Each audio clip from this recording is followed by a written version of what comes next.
They told me it was for my own good, that the assisted living facility would give me the care I deserved, the social activities I needed, the peace of mind my family craved. What they didn't tell me was that signing those papers would mean I'd never see my grandchildren again, never hold my great-grandson, never sit in my own garden where I'd planted roses for 43 years. They moved me 200 miles away from everyone I love, locked me behind visitor policies and supervised visits, all so they could sell my house and split the money while I was still breathing.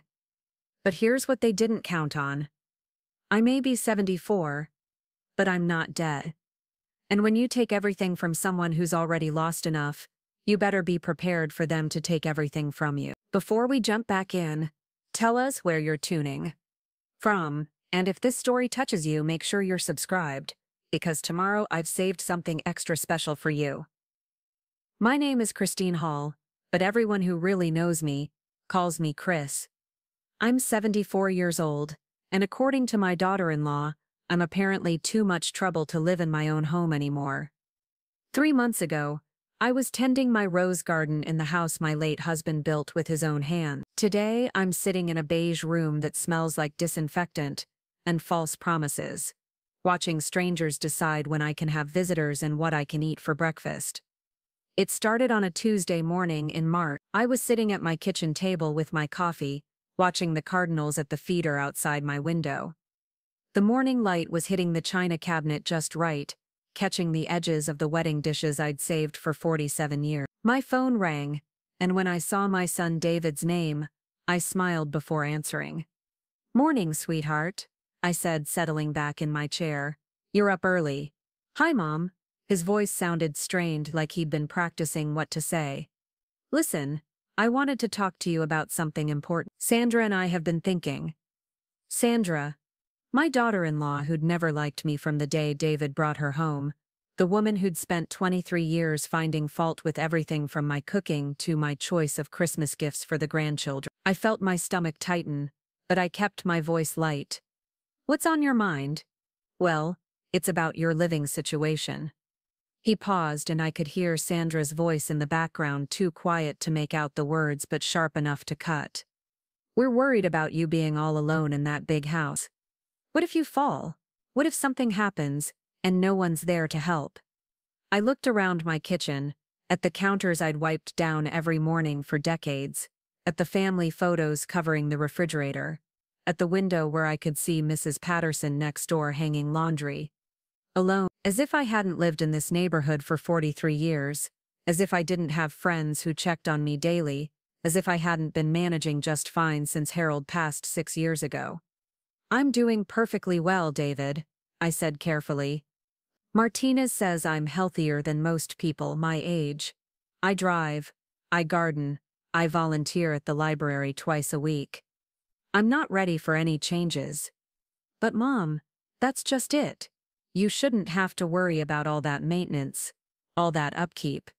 We found this beautiful place, Sunset Manor. It's got everything you could want. Activities, meals prepared for you, people your own age to socialize with. You'd love it." Sunset Manor. I'd heard of a sprawling complex on the other side of the state, where they warehoused elderly people whose families wanted them conveniently out of sight, where visiting hours were limited and phone calls monitored, where the brochures showed happy seniors playing bingo while their adult children sold their houses and spent their inheritance. "I don't want to leave my home," I said, my voice firmer now. "This is where your father and I built our life. This is where I raised you. This is where I belong." "Mom, please try to understand. We're not getting any younger either. Sandra's got her hands full with the kids' activities, and I'm traveling more for work. We can't be running over there every time you need something, every time I need something." In the past year, I'd called them exactly 3 times. Once when my kitchen sink backed up and I couldn't reach the shutoff valve. Once when I had the flu and needed someone to pick up groceries. Once when my neighbor's tree fell across my driveway during a storm. 3 times in 12 months. And apparently that was too much. "I never asked you to run anywhere," I said quietly. "I've been taking care of myself just fine." "We know, Mom, but we're thinking ahead, planning for the future, and honestly the house is getting to be too much for you. All that yard work, All those repairs, wouldn't it be nice to not have to worry about any of that? The yard work that kept me active and gave me purpose. The repairs that connected me to Harold's memory as I maintained what he'd built. The garden where I'd taught my grandchildren to plant seeds and watch them grow. All of it, apparently, just burdens I'd be better off without. I'll think about it, I said, knowing I wouldn't. Actually, Mom, we've already put down a deposit. Just to hold the spot. You understand. They had an opening, and these places fill up fast. We couldn't risk losing it. The bottom fell out of my stomach. You did what? It's fully refundable if you decide against it, David said quickly. But we really think you should at least visit, see what it's like. We can drive you there this weekend. This weekend? My voice cracked. David, I haven't agreed to anything. I don't want to visit anywhere. I want to stay in my home. Mom, please, just look at it. What could it hurt? What could it hurt? As if uprooting my entire life was just a minor inconvenience. As if 43 years of memories could be packed into a few boxes and moved to a beige room with a view of the parking lot. I need to go, I said. I'll call you later. Mom! Wait, we're trying to help you. We love you. I know, I said, though I wasn't sure I believed it anymore. I need some time to think. I hung up and sat in my kitchen, staring at the phone. The cardinals were still at the feeder, their red wings bright against the gray March sky. Miss Patterson was still hanging laundry, her movements as familiar as my own morning routine. Everything looked the same, but something fundamental had shifted. They'd already put down a deposit. They'd already decided my future without consulting. They'd already begun the process of moving me away from everything I held dear. I spent the rest of that day walking through my house, touching things I'd taken for granted. The banister Harold had sanded smooth after David learned to slide down. The kitchen table where we'd eaten thousands of meals, where I'd helped with homework and listened to teenage problems. The living room where we'd celebrated Christmas mornings and birthday parties, where I'd rocked my grandchildren to sleep during weekend visits. In the bedroom, I opened the closet and looked at Harold's clothes, still hanging there after 6 years. I'd never had the heart to give them away. They still smelled faintly of his cologne, and sometimes when I was missing him most, I'd press my face against his favorite sweater and pretend he was still here. How could I leave this? How could I abandon the only home I'd ever really known? But over the next few days, the pressure began to build. Sandra called, her voice dripping with false concern. Chris,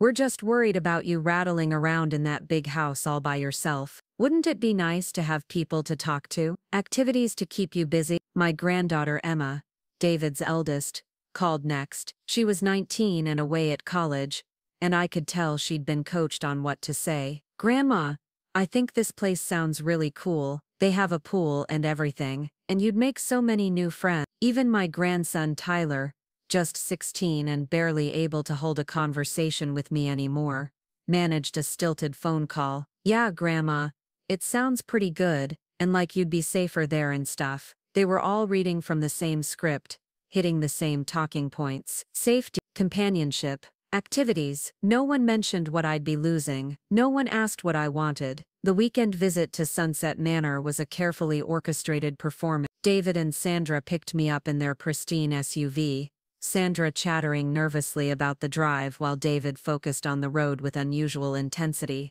The facility was 2 hours away, far enough that casual visits would be impossible, close enough that they could claim it wasn't that far. The lobby was designed to impress, all marble floors and fresh flowers, with a piano player in the corner, and residents in cardigans, sitting in wingback chairs. It looked like a luxury hotel, if you didn't notice the call buttons on every table and the way the staff watched everyone with professional alertness. Our tour guide was a woman named Rebecca, probably in her 50s, with the kind of aggressively cheerful demeanor that made my teeth ache. She led us through dining rooms and activity centers, pointing out amenities like she was selling vacation packages. Our residents just loved the craft room, she said, gesturing to a space where elderly people were gluing popsicle sticks together under supervision. And we have game nights 3 times a week. Very popular. She showed us the beauty salon, the library stocked with large print books and romance novels,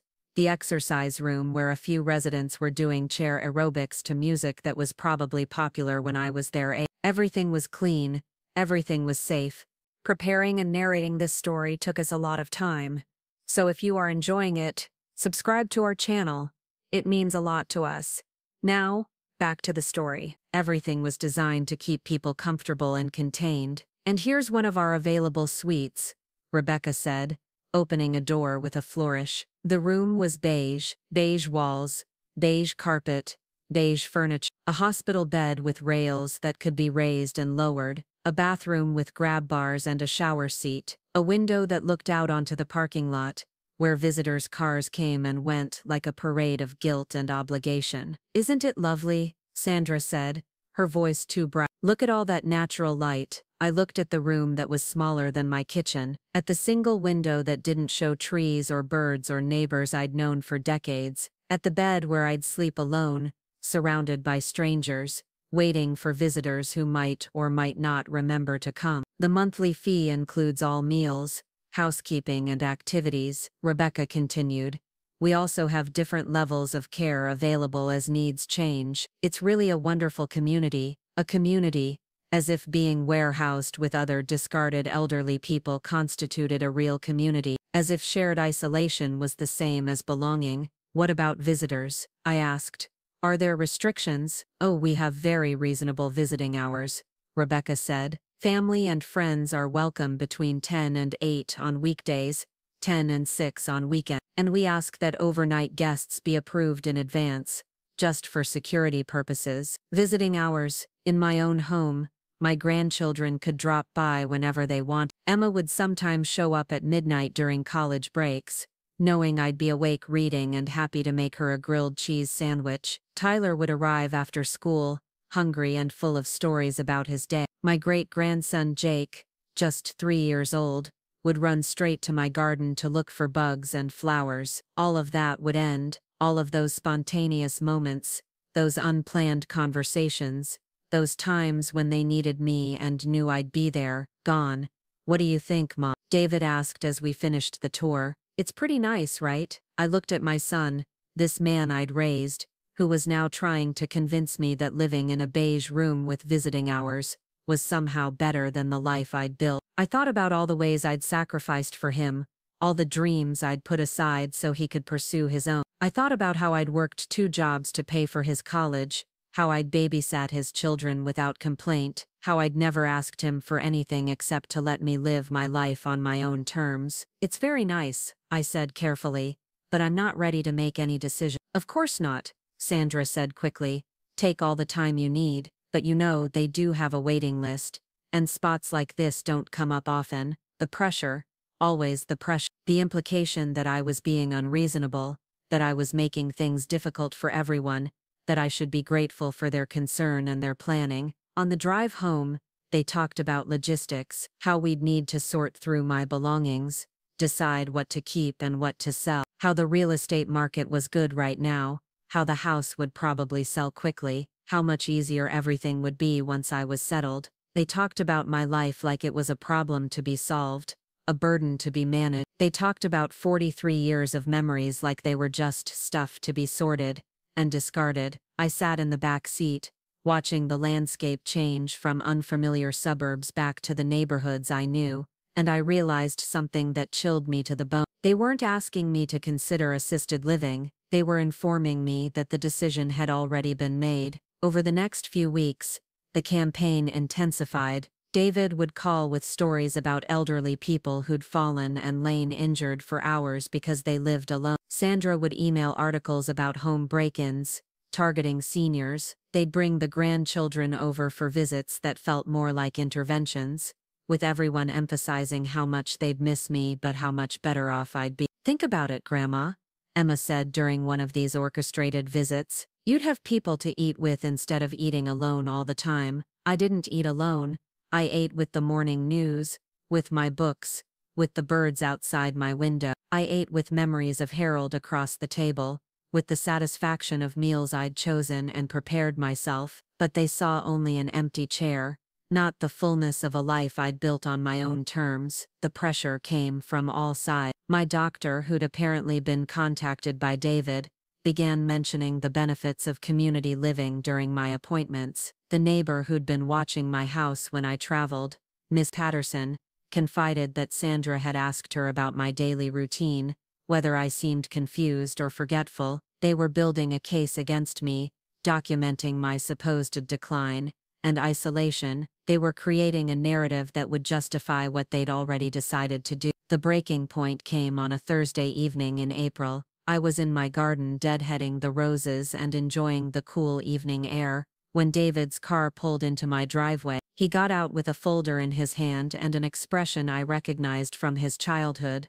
the one he wore when he'd done something wrong and was trying to figure out how to explain it. "Hi, Mom," he said, walking over to where I knelt among the roses. "Beautiful evening." "It is," I said, not looking up from my work. "The roses are going to be spectacular this year." "That's great." He paused, shifted his weight. "Listen, I wanted to talk to you about something. We got a call from Sunset Manor. The room we looked at is available now, and they need to know by tomorrow if you want it." I sat back on my heels, my hands still dirty from the soil. "Tomorrow?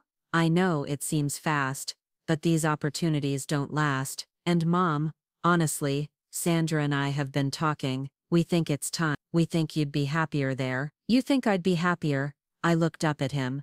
This man who'd spent maybe 6 hours total in my company over the past year, who'd canceled more Sunday dinners than he'd attended, who knew nothing about my daily life or what made me happy. "David, I am happy here, in my home, but Mom, you're isolated, you're alone all the time. At Sunset Manor you'd have friends, activities, people to talk to." "I have friends. I have Mrs. Patterson next door, and Eleanor from the library, and Dr. Martinez who's known me for 20 years. I have my book club, and my garden club, and my volunteer work. I have a life. But what if something happens? What if you fall, or have a stroke, or then I'll deal with it, like I've dealt with everything else." I stood up, brushing dirt from my knee. "David, I raised you to be independent, to make your own choices. Why can't you give me the same respect?" He looked uncomfortable, shifting the folder from one hand to the other. "It's not about respect, Mom.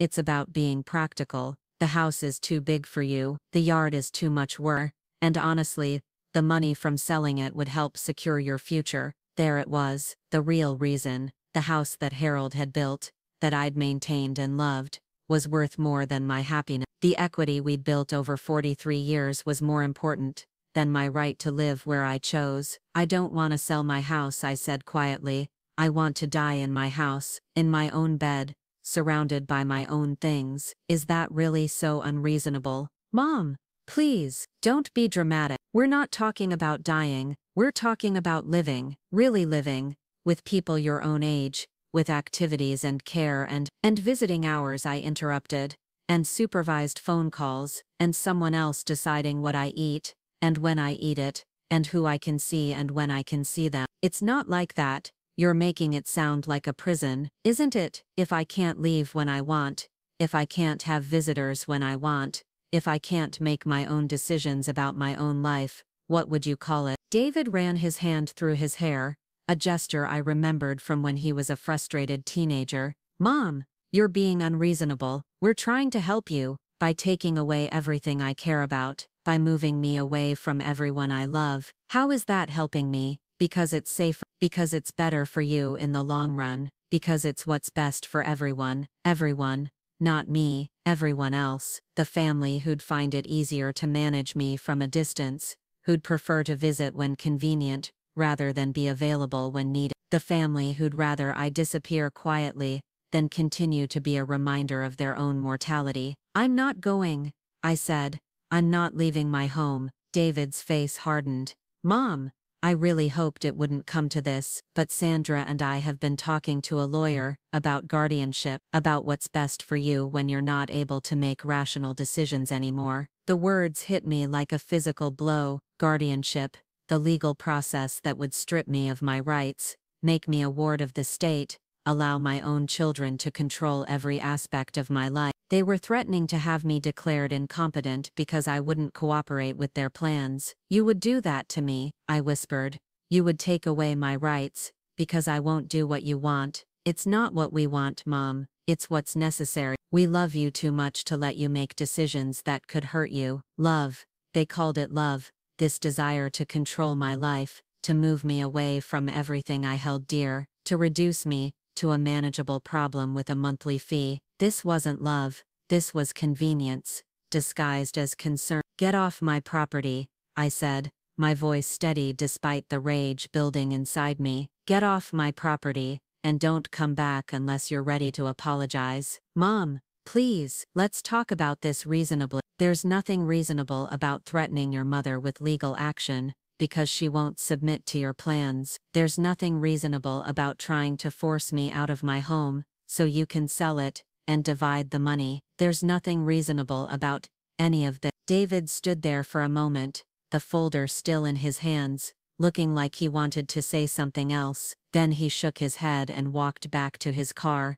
I'll call you tomorrow, he said before getting in. When you've had time to think about it. Don't bother, I called after. I've already thought about it. The answer is no. I watched him drive away, then walked back to my roses, but my hands were shaking too badly to work, and I went inside to sit at my kitchen table and try to process what had just happened. My own son had threatened to have me declared incompetent. My own family was prepared to take away my rights, my freedom, my home, because I wouldn't cooperate with their plans. They were willing to destroy me, to save themselves the inconvenience of respecting my choice. That night, I lay in bed staring at the ceiling, thinking about Harold, and wishing he were here to help me figure out what to do. He'd always been the one to handle the difficult conversations, the legal problems, the family conflict. I'd been the peacemaker, the one who smoothed things over and made everyone feel better. But there was no smoothing this over. There was no compromise that would satisfy everyone. They wanted me gone, and I wanted to stay.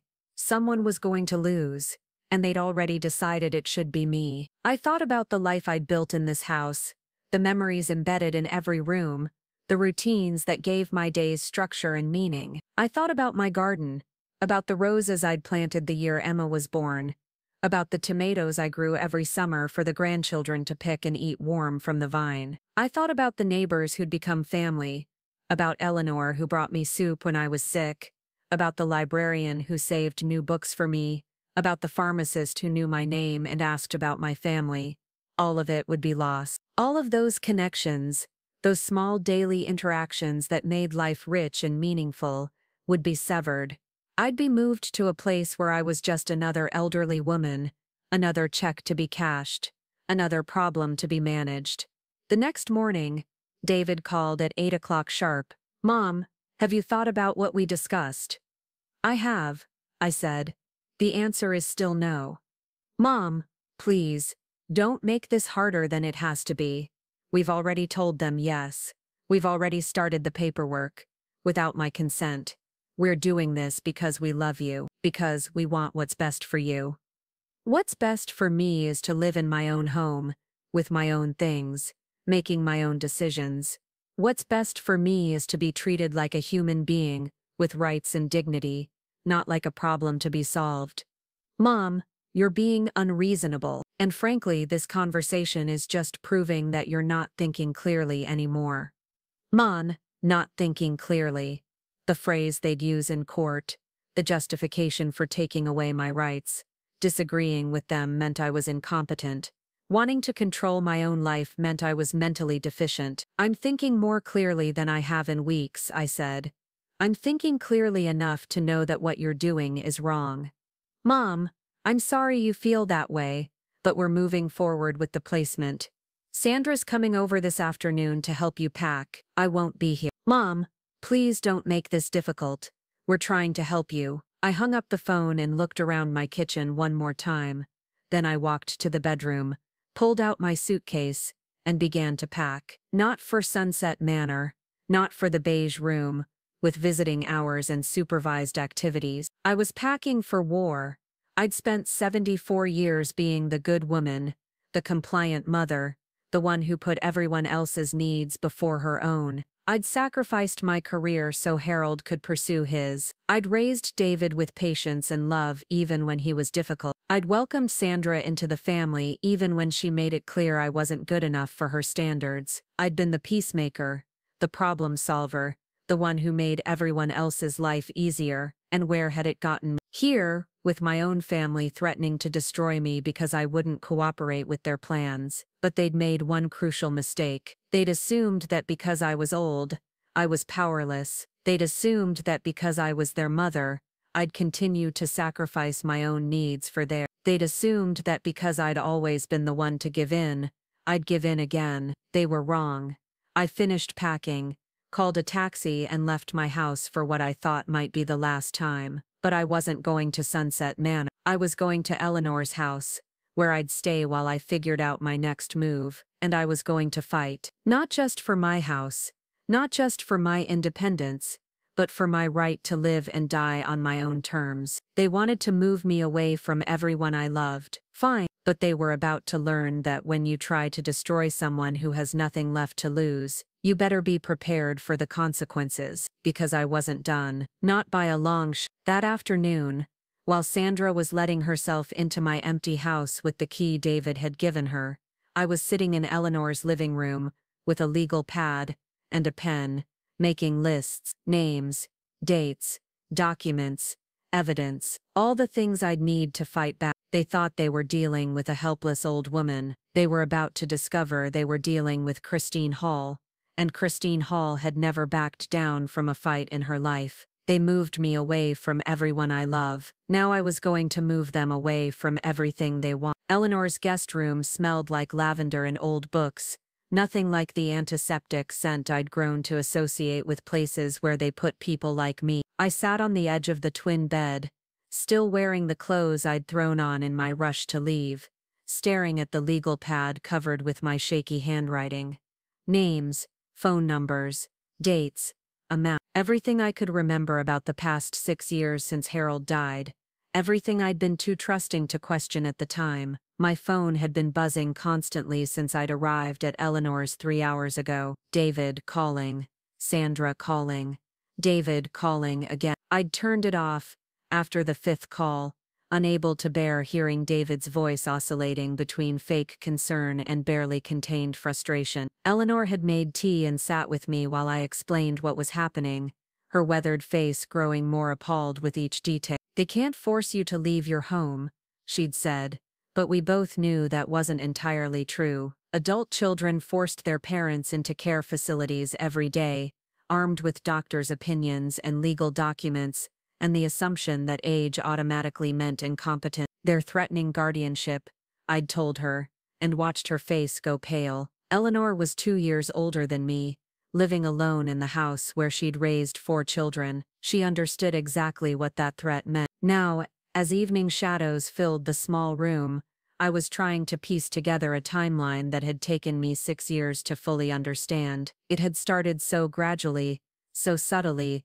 that I'd barely noticed the changes at first. Little suggestions that became persistent recommendations that became outright demands. The first sign had been just weeks after Harold's funeral. David and Sandra had come over to help me get organized, which mostly involved Sandra going through my kitchen and declaring half my appliances outdated or unnecessary. She'd packed up my good china, the set Harold and I had received as a wedding gift, claiming it was too heavy for me to handle safely. "You don't want to risk dropping one of these plates and cutting yourself on the pieces," she'd said, wrapping each dish in newspaper like she was preparing for a garage sale. "We'll put them somewhere safe." Somewhere safe had turned out to be their dining room, where my wedding china now graced their dinner parties while I ate off paper plates. Sandra had declared more practical for someone my age. When I'd asked about getting the dishes back for Emma's birthday dinner, Sandra had looked at me like I'd requested something unreasonable. "Chris, you don't need all that fancy stuff anymore.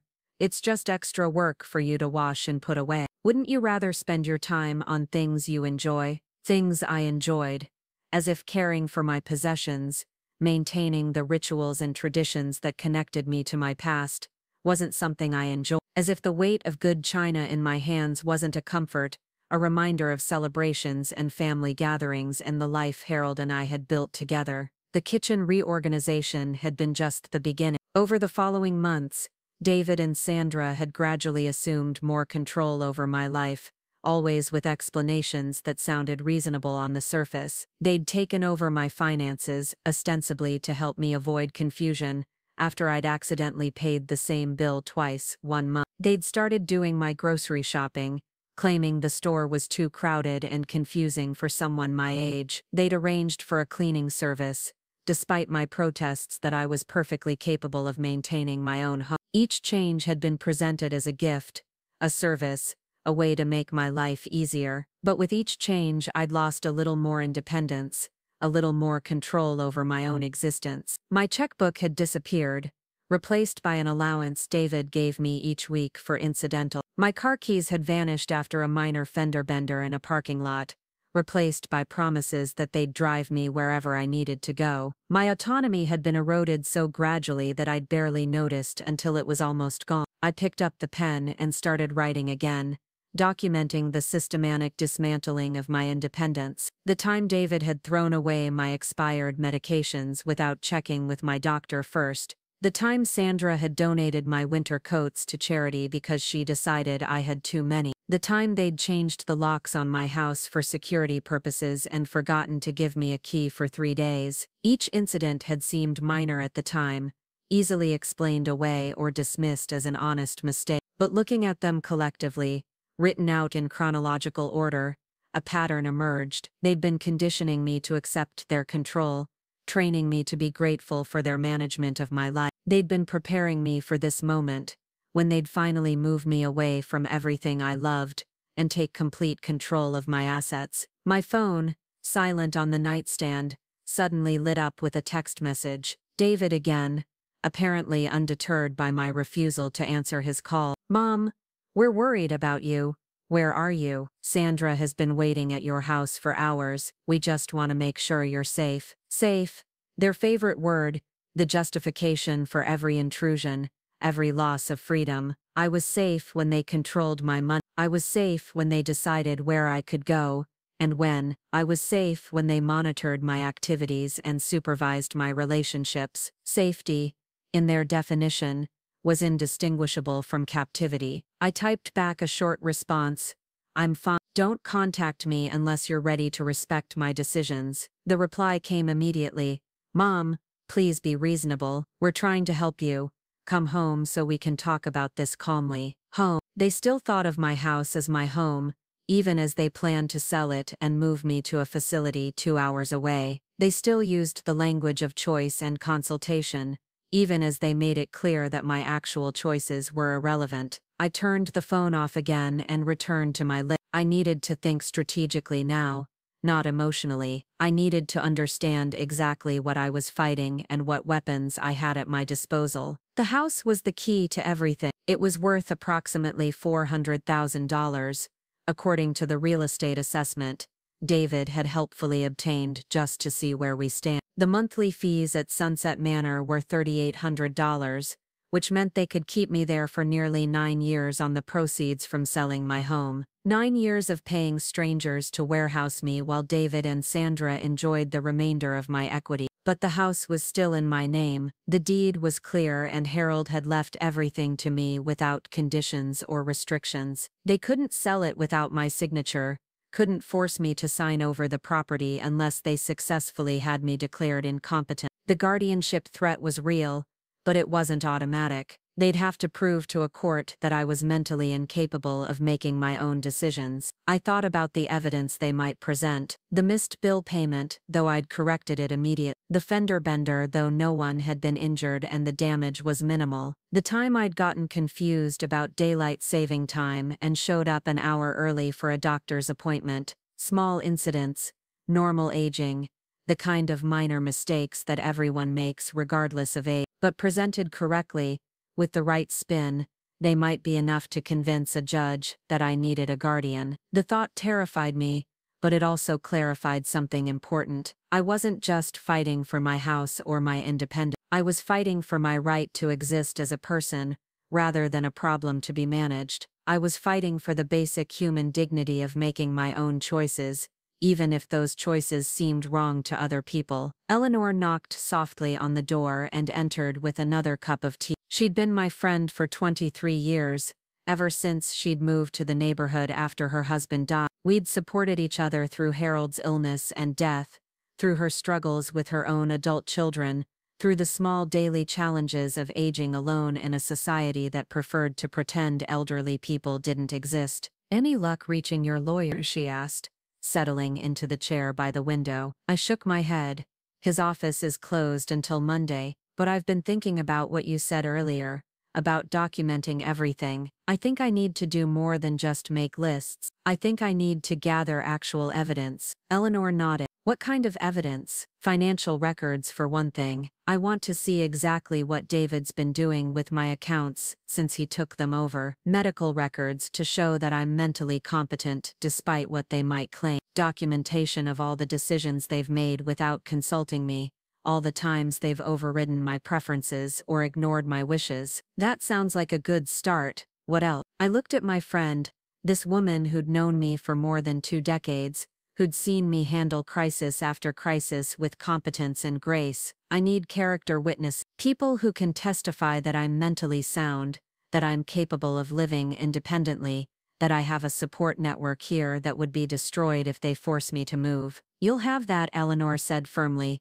"You'll have me and Dr. Martinez, and everyone from the library. We all know who you are, Chris. We all know you're perfectly capable of making your own decisions. But will that be enough?" "David and Sandra will present themselves as loving family members who are only concerned about my welfare. They'll have medical opinions about the risks of elderly people living alone. They'll have statistics about falls and accidents, and all the terrible things that can happen to someone my age." Eleanor was quiet for a moment, sipping her tea. Then she said, "You know, maybe it's time to stop playing defense. Maybe it's time to go on the offensive." "What do you mean?" "I mean, maybe instead of just trying to prove you're competent, you should start questioning their motives. Why are they so eager to move you to an expensive facility? Why are they so determined to sell your house? What do they gain from all this?" The answer was obvious, but I'd been too hurt and too shocked to focus on it clearly. They gained financial security. David's business had been struggling for the past 2 years, something I'd learned through casual comments from the grandchildren rather than any direct communication from him. Sandra's spending habits were legendary in the family, her credit card bills a constant source of stress. They needed money, and my house represented a significant windfall that would solve their immediate problems. But it was more than just money. It was also convenience. With me safely tucked away in an institution, they'd no longer have to pretend to care about my daily life. They could visit when it suited them, leave when they were tired of my company, and avoid the messy reality of dealing with an aging parent who had her own opinions and preferences. "You're right," I said slowly. "I've been thinking about this all wrong. I've been trying to prove I deserve to stay in my home, when what I should be doing is proving they don't deserve to take it away from me." Eleanor smiled.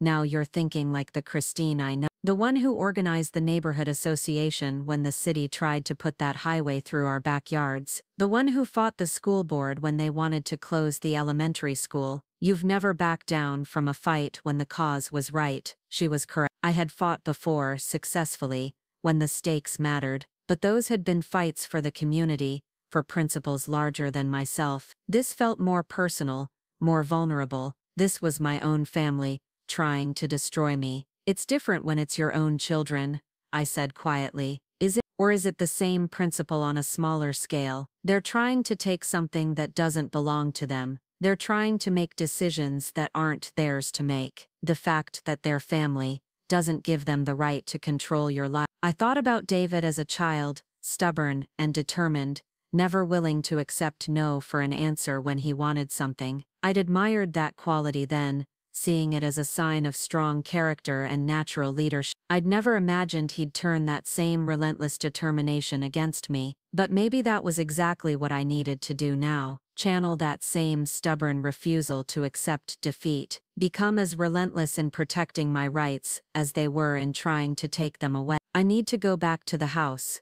I said suddenly. Eleanor looked alarmed.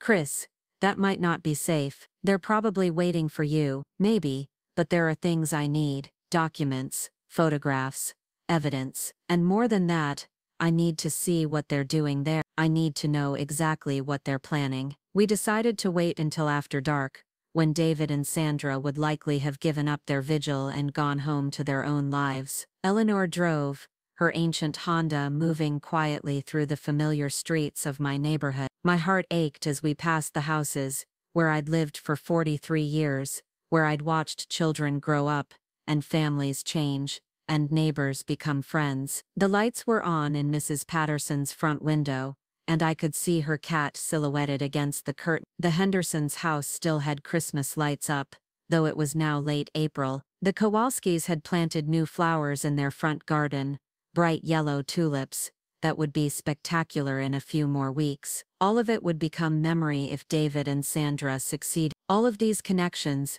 these small daily pleasures of belonging to a place and a community, would be severed. I'd become a visitor to my own life, dependent on others for rides, and permissions, and the basic courtesy of being included. My house looked different in the darkness, somehow smaller and more vulnerable than I remembered. Sandra's car was gone, but I could see that lights were on in several rooms, and there were boxes stacked on the front porch, boxes of my belongings, my life, already being sorted and prepared for disposal. Eleanor parked a block away, and we walked back through the shadows, staying close to the hedges that separated my property from the neighbors. The spare key was still hidden under the fake rock by the back door, despite David's supposed security improvements. Some habits were harder to change than others. The kitchen hit me first, the smell of home mixed with something foreign and wrong. Sandra had been here, her perfume lingering in the air,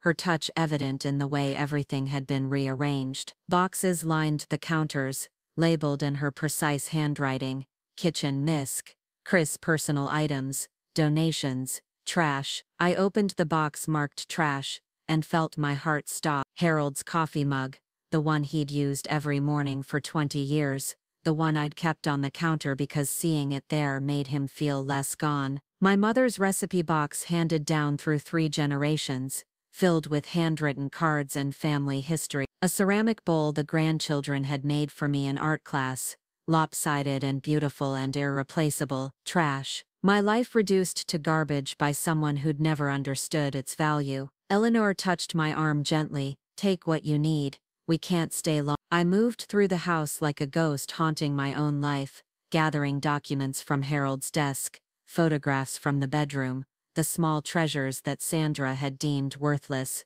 but that contained my entire history. In the living room I found more boxes, these labeled for removal to storage or donation. They'd already decided what parts of my life were worth preserving, and the selection was heartbreakingly small. The photo albums I'd maintained for 50 years were in the donation box. The quilt my grandmother had made, the one I'd planned to pass down to Emma, was marked for storage. Harold's books, his tools, the collection of vinyl records we'd danced to in this very room, all destined for strangers who would never know their significance. But it was the dining room that broke my heart completely. The table where we'd eaten Thanksgiving dinners and birthday cakes, where I'd helped with homework and listened to teenage problems, where Harold and I had planned our future and shared our dreams, was stacked high with legal documents, purchase agreements for Sunset Manor, real estate listings for my house, power of attorney forms, with my signature forged so perfectly that I almost believed I'd signed them myself. I photographed everything with my phone,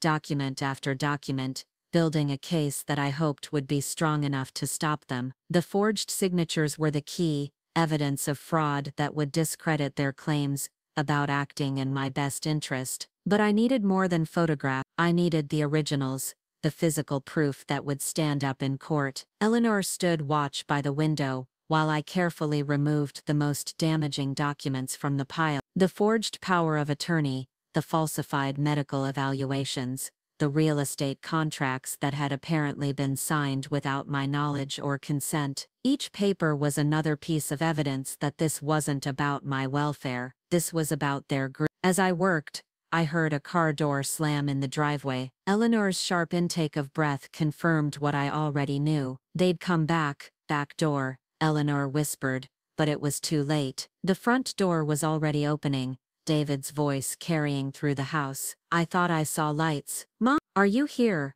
I grabbed the documents I'd been examining and shoved them into my purse, praying that David wouldn't notice what was missing from the pile. Eleanor and I moved quietly toward the kitchen, but Sandra's voice stopped us. David, look at this. Someone's been going through the box. Footsteps on the hardwood floor, moving toward the dining room. I pressed myself against the kitchen wall, heart pounding, feeling like a criminal in my own home. How had it come to this? How had I become the intruder while they acted like the rightful owners? Mom! David called again, his voice closer now. I know you're here. Your neighbor saw someone come in through the back. Mrs. Patterson, dear, well-meaning Mrs. Patterson, who'd probably called David out of concern for my safety. She'd never understand that the people I needed protection from were the ones she'd summoned to help. There was no point in hiding. This was still my house, and I had every right to be here. I walked into the dining room,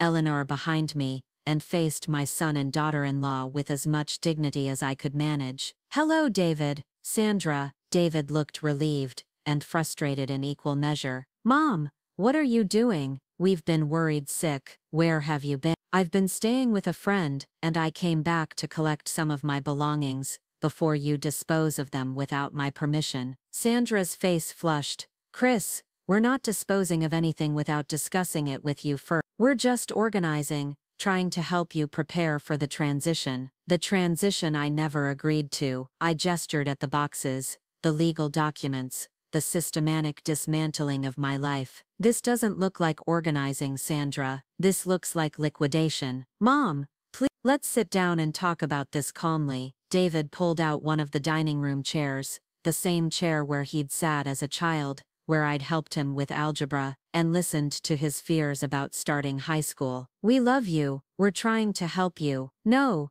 you're not. I remained standing, Eleanor beside me like a silent guardian. You're trying to help yourselves, to my house, to my money, to the convenience of not having to deal with an aging parent who has her own opinions. That's not fair, Sandra said, her voice tight with controlled anger. We've spent countless hours researching the best facilities, arranging care, making sure you'll have everything you need. We've sacrificed our own time and energy to help you. You've sacrificed my autonomy to make your lives easier. You've forged my signature on legal documents. You've made decisions about my property without my consent. You've tried to erase my life so you can profit from its destruction. David's face went white. What are you talking about? We haven't forged anything. I pulled out my phone and showed him the photographs I'd taken. These power of attorney documents. I never signed these. This medical evaluation, claiming I'm mentally incompetent. I never agreed to this examination. These real estate contracts. I never authorized the sale of my house. Sandra and David exchanged a look, and I saw something pass between them that confirmed my worst suspicions. They'd known. They'd planned this. Every step of it, believing I was too old and too trusting to discover their deception. Mom, you're confused, David said, but his voice lacked conviction. You signed those documents. Maybe you don't remember, but I'm not confused, David. I'm not senile, and I'm not incompetent. I'm a 74-year-old woman whose own family is trying to steal her life. I put the phone away and looked at this man I'd raised, trying to find some trace of the child I'd loved in the stranger standing before me. The question is, what are you going to do about it? What we're going to do, Sandra said, her mask of false concern finally slipping, is proceed with the guardianship petition. Because this conversation proves that you're not capable of making rational decisions anymore. Does it prove that you're not capable of accepting that I have the right to make my own decisions, even when you disagree with them? Eleanor stepped forward for the first time. I've known Christine for over 20 years, she said quietly. I've seen her handle every kind of crisis with intelligence and grace. There's nothing wrong with her mind. The only thing wrong here is what you're trying to do to her. Sandra turned on Eleanor with sudden viciousness. This is none of your business. This is a family matter. It became my business when Christine asked for help, when her own family abandoned her and tried to destroy her life. Eleanor's voice was calm, but implacable. It became my business when I watched you try to steal from someone who trusted you. We're not stealing anything, David said, but his protest sounded hollow even to him. Then give her back her checkbook. Give her back her car keys. Give her back her right to make her own decisions about her own life. Eleanor looked at David with the same disappointment I felt but couldn't voice. Give her back her dignity. The silence stretched between us, filled with 43 years of shared history and bitter disappointment. I looked at my son, this man I'd raised to be honest and kind, and saw only a stranger who was willing to destroy me for money. I'm leaving now, I said finally. I'm going back to Eleanor's house, and tomorrow I'm calling my lawyer. I'm going to fight the guardianship petition, and I'm going to press charges for fraud and elder abuse. Mom, please. You made your choice, David. You chose Sandra's greed over my welfare. You chose convenience over family. You chose money over love. I picked up my purse, heavy now with the evidence of their betrayal. Now I'm making mine. I walked toward the back door, Eleanor beside me, leaving my son and daughter-in-law standing among the boxes that contained the remnants of my life. At the threshold, I turned back one last time. This was my home, I said. The place where I raised you, where your father and I built our life together, where I planned to live until I died. You've turned it into a crime scene. I didn't wait for a response. There was nothing left to say, nothing left to hope for. The family I'd built and nurtured and sacrificed for had chosen to destroy me rather than respect me. Now it was time to show them what that choice would cost them. As Eleanor and I walked back through the darkness to her car, I felt something shift inside me. The grief was still there, the pain of betrayal and loss, but underneath it, growing stronger with each step, was something I hadn't felt in years. Rage.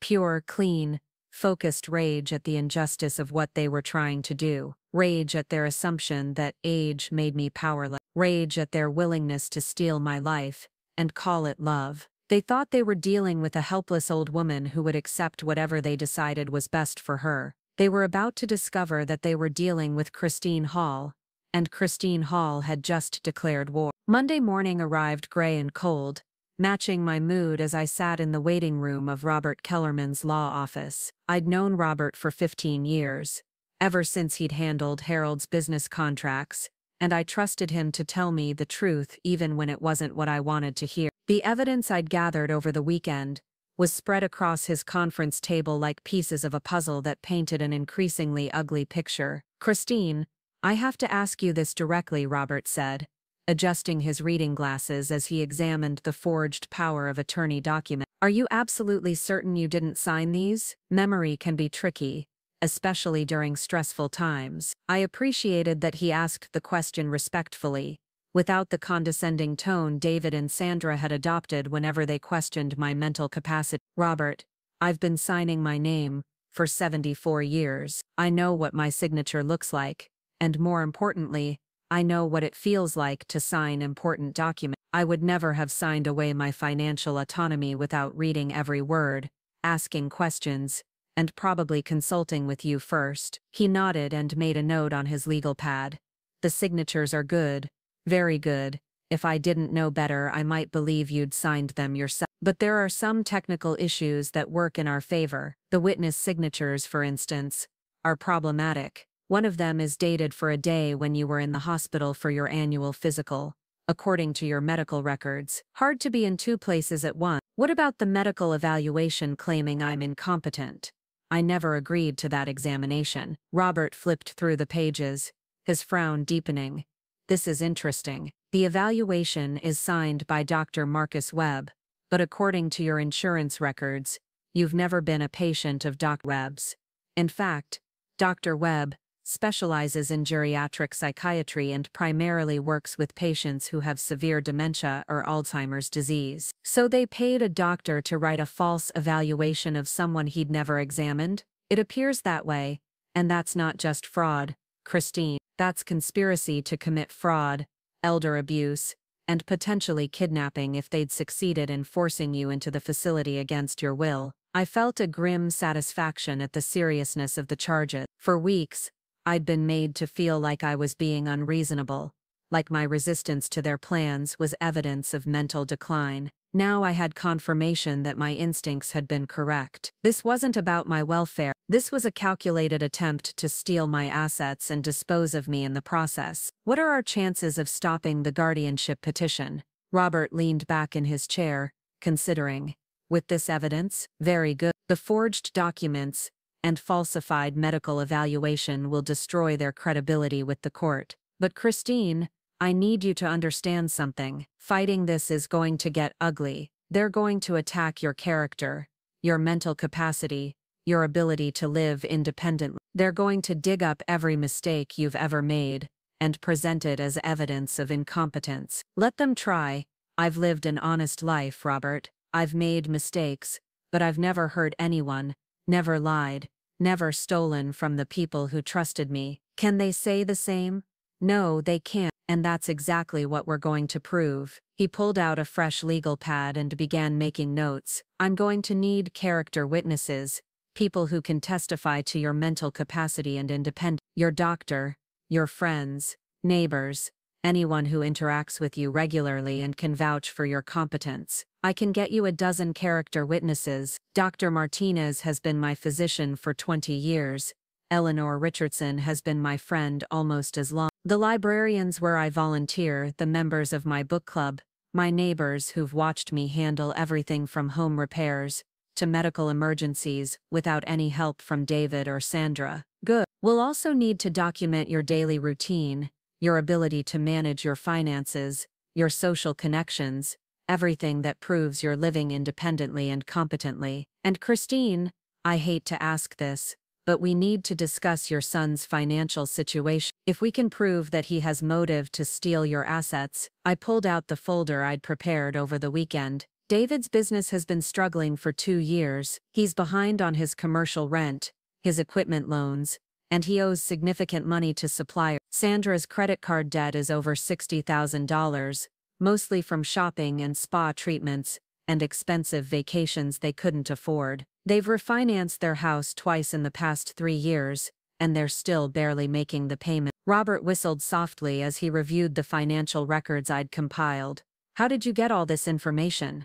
Emma, my granddaughter, she's been worried about her parents' money problems for months. She didn't realize she was giving me the ammunition I needed to fight them. It had hurt to pump my granddaughter for information about her parents' financial troubles, but Emma was old enough to understand that something was wrong in her family, and she'd been surprisingly forthcoming about the stress she'd witnessed at home. This gives them clear motive for the attempted theft. Combined with the forged documents and false medical evaluation, we have a strong case for criminal fraud charges in addition to stopping the guardianship petition. Criminal charge. The words hung in the air between us, heavy with implication. I was considering having my own son arrested, sending him to prison, destroying his reputation, and possibly his marriage. 6 months ago, the thought would have been unthinkable. Now it felt like just, Robert, I need you to understand something. I don't want revenge. I want protection. I want them to leave me alone and respect my right to live my own life. If criminal charges are the only way to accomplish that, then so be it. I understand. And Christine, I think you should know that even if you decided not to press charges, the state might prosecute anyway once this comes to light. Elder fraud is taken very seriously these days, especially cases involving family members. We spent the next 2 hours going through every detail of the case, building a timeline of events, and organizing the evidence into a coherent narrative. By the time I left Robert's office, I felt more confident than I had in weeks. I wasn't helpless, I wasn't powerless. I had rights, and I had the means to defend them. But I also knew that the real battle was just beginning. David and Sandra wouldn't give up easily, especially not with so much money at stake. They'd escalate their attacks, try to discredit me publicly, maybe even attempt to have me committed involuntarily. I needed to be prepared for anything. My first stop after leaving the lawyer's office was Dr. Martinez's clinic. I'd made an emergency appointment, claiming I needed documentation of my mental and physical health for legal purposes. Dr. Martinez had been my physician since I'd moved to the neighborhood, and he knew me better than almost anyone. "Miss, I have to say I'm surprised by this request," he said as I explained what I needed. "Your son called last week asking about your mental state, whether I'd noticed any signs of cognitive decline or confusion. I told him what I'm telling you now. You're one of the sharpest patients I have, regardless of age." "David called you? What exactly did he ask?" Dr. Martinez looked uncomfortable. "He wanted to know if you'd been having memory problems, if I'd noticed any changes in your mental capacity, if I thought you were still capable of living independently. He also asked about getting copies of your medical records for the guardianship petition." "And what did you tell him?" "I told him that patient confidentiality prevented me from discussing your medical information without your written consent. I also told him that in my professional opinion, you're fully capable of making your own medical and financial decisions." Dr. Martinez pulled up my file on his computer. "Mrs. Hall, your cognitive function tests are all normal. Your physical health is excellent for someone your age. You're taking minimal medications, you drive safely, you live independently, and you maintain an active social life. There's absolutely no medical justification for guardianship. Would you be willing to put that in writing, and possibly testify in court if necessary?" "Absolutely. What your son is attempting to do is not only legally questionable, it's medically unjustified. I'll provide whatever documentation you need to fight this." I left Martinez's office with a comprehensive letter documenting my physical and mental health, along with copies of all my recent test results and cognitive assessments. The medical evidence was clear. I was a competent adult who posed no danger to myself or others. Next, I drove to the bank where Harold and I had maintained our accounts for over 30 years. I needed to understand exactly what David had done with my finances since taking over my accounts, and I suspected the reality would be worse than I'd imagined. Margaret Chen, the branch manager, had known me for decades. She greeted me with a warm smile that quickly faded when I explained why I was there. "Mrs. Hall, I have to tell you, I've been concerned about some of the recent activity on your account. Your son has been making some unusual transactions that didn't seem consistent with your normal spending patterns." She pulled up my account history on her computer,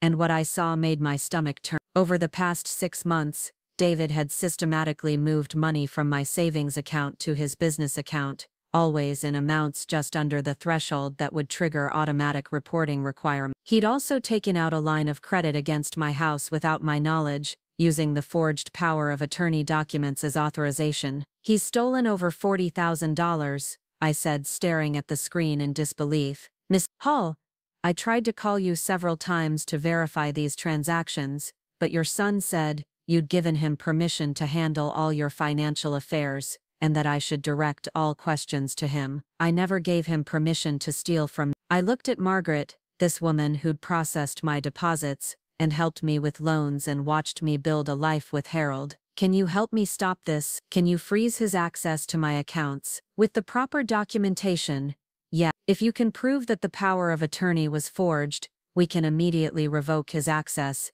and begin the process of recovering the stolen funds." I showed her the evidence Robert and I had compiled, and within an hour David's access to my accounts was terminated. We also initiated fraud claims for the unauthorized transactions and began the process of reversing the line of credit that had been taken against my house. "Mrs. Hall, I have to ask," Margaret said as we finished the paperwork, "are you sick? People who commit this kind of financial fraud sometimes escalate to other forms of abuse when they're caught." The question chilled me. I hadn't considered that David might become dangerous when he discovered that his access to my money had been cut off. But Margaret was right to be concerned. Desperate people did desperate things, and David was about to become very desperate indeed. "I'm staying with a friend," I said, "and I have legal representation. I'll be careful." As if summoned by our conversation, my phone, David's name appeared on the screen, and I answered with a mixture of anticipation and dread. "Mom,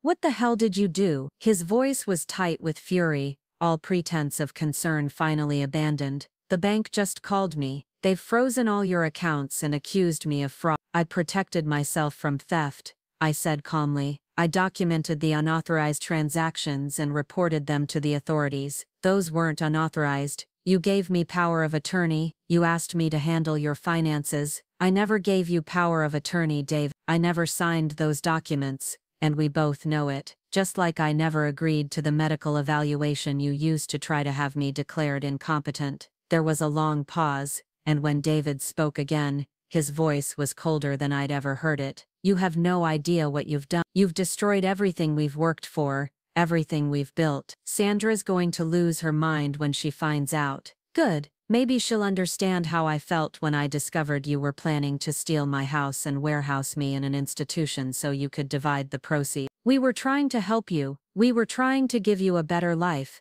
No, David, you were trying to give yourselves a better life at my expense. You were willing to destroy me, to solve your financial problems, and you convinced yourselves it was for my own good. Mom, please, let's sit down and work this out like adults. Come home, and we'll talk about this reasonably. Home. He still thought of my house as home, even though he'd been planning to sell it and move me away, even though he'd turned it into a staging area for the theft of my life. I am talking about this reasonably, David. I'm talking about it with lawyers and bank managers and police officers. I'm talking about it with people who understand the difference between helping someone and stealing from them. Police officers? His voice cracked. Mom, you called the police. I reported the fraud. Yes, just like any crime victim would do. I'm your son. You can't have me arrested. Watch me. I hung up the phone and immediately called Robert Kellerman to tell him about David's reaction and to discuss security precautions. Christine, I think you should consider staying somewhere other than Eleanor's house for a few days, Robert said. If David knows you're there, it might not be safe. Financial desperation can make people unpredictable. Where would I go? I have a client who runs a small bed and breakfast outside town. Very discreet, very secure. You could stay there until we get the restraining order in place. A restraining order? Against my own son. The words felt surreal, like something that happened to other people in other families. But David's rage on the phone had been real, and his desperation was only going to get worse as the financial and legal consequences of his actions became clear. All right, I said. Set it up. That evening, Eleanor helped me pack a bag and drove me to Meredith Gardens, a charming bed and breakfast 20 minutes outside town. The owner, Linda Meredith, was a woman about my age, who'd converted her family farmhouse into a small inn after her husband died. She showed me to a room on the second floor with a view of rolling hills and a small pond, and assured me that my privacy would be absolutely protected. Robert Kellerman has helped me through some difficult times, she said as she brought me tea and homemade cookies. Any friend of his is welcome here as long as necessary. I sat by the window as darkness fell,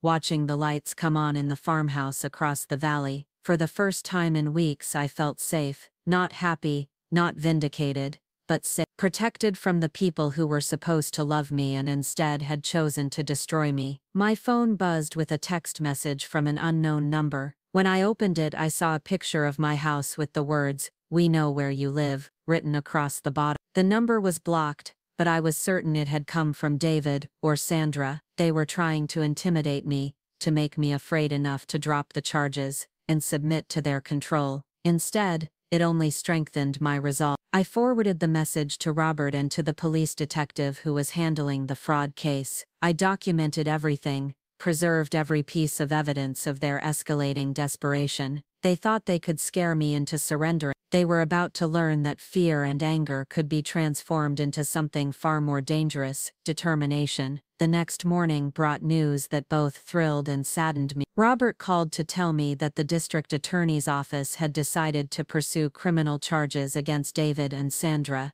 based on the evidence we'd provided: grand theft, elder abuse, conspiracy to commit fraud, and forgery. If convicted, they could face significant prison time. The prosecutor wants to meet with you this afternoon, Robert said. She's very interested in this case. Apparently, elder fraud by family members is becoming a major problem, and she wants to make an example.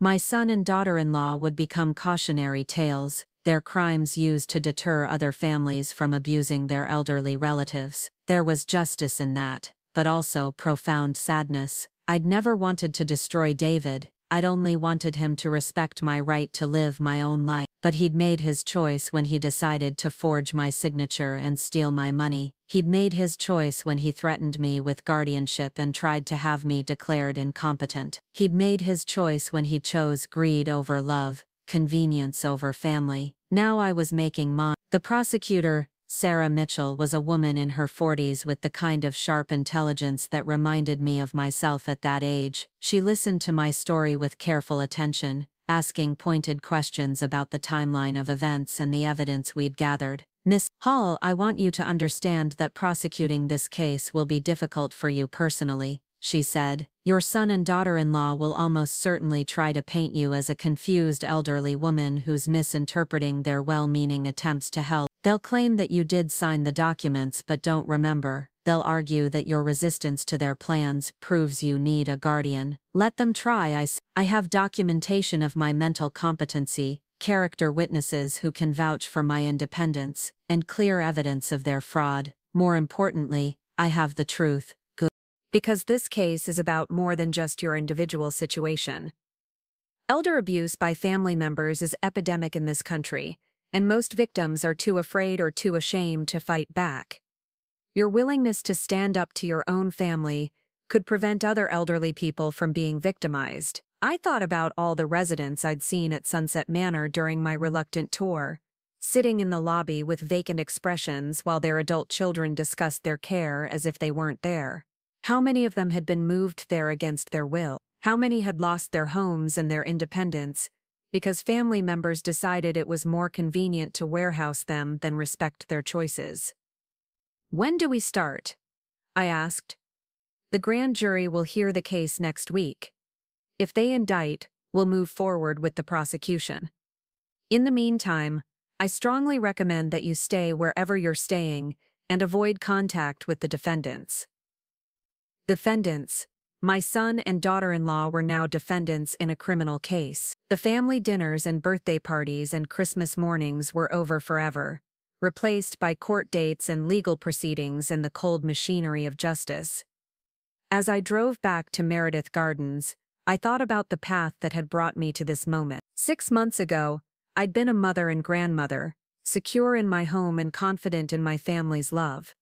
Now I was a crime victim, estranged from my son, fighting for my freedom and my dignity in a courtroom. But I wasn't powerless anymore. I wasn't the helpless elderly woman David and Sandra had tried to create. I was Christine Hall, 74 years old and fully capable of defending myself against anyone who tried to steal my life. They'd moved me away from everyone I love by destroying my trust in family, by showing me that the people closest to me were willing to betray me for money. But in doing so, they'd freed me from the obligation to protect them from the consequences of their choices. Now I was going to move them away from everything they wanted: their freedom, their reputation, their financial security, their ability to hurt other vulnerable people. I was going to take it all away. Just as they'd tried to take everything from me, justice was coming. And justice, I was learning, could feel very much like revenge. The warrant for their arrest was issued on a Thursday morning, while I was having breakfast at Meredith Gardens. Robert called to tell me that both David and Sandra had been taken into custody and were being held pending arraignment. Their bail hearing was scheduled for the next day. "How do you feel?" he asked. I looked out the window at the peaceful farmland surrounding the bed and breakfast, at the life I was building for myself away from the family that had tried to destroy me. "Free."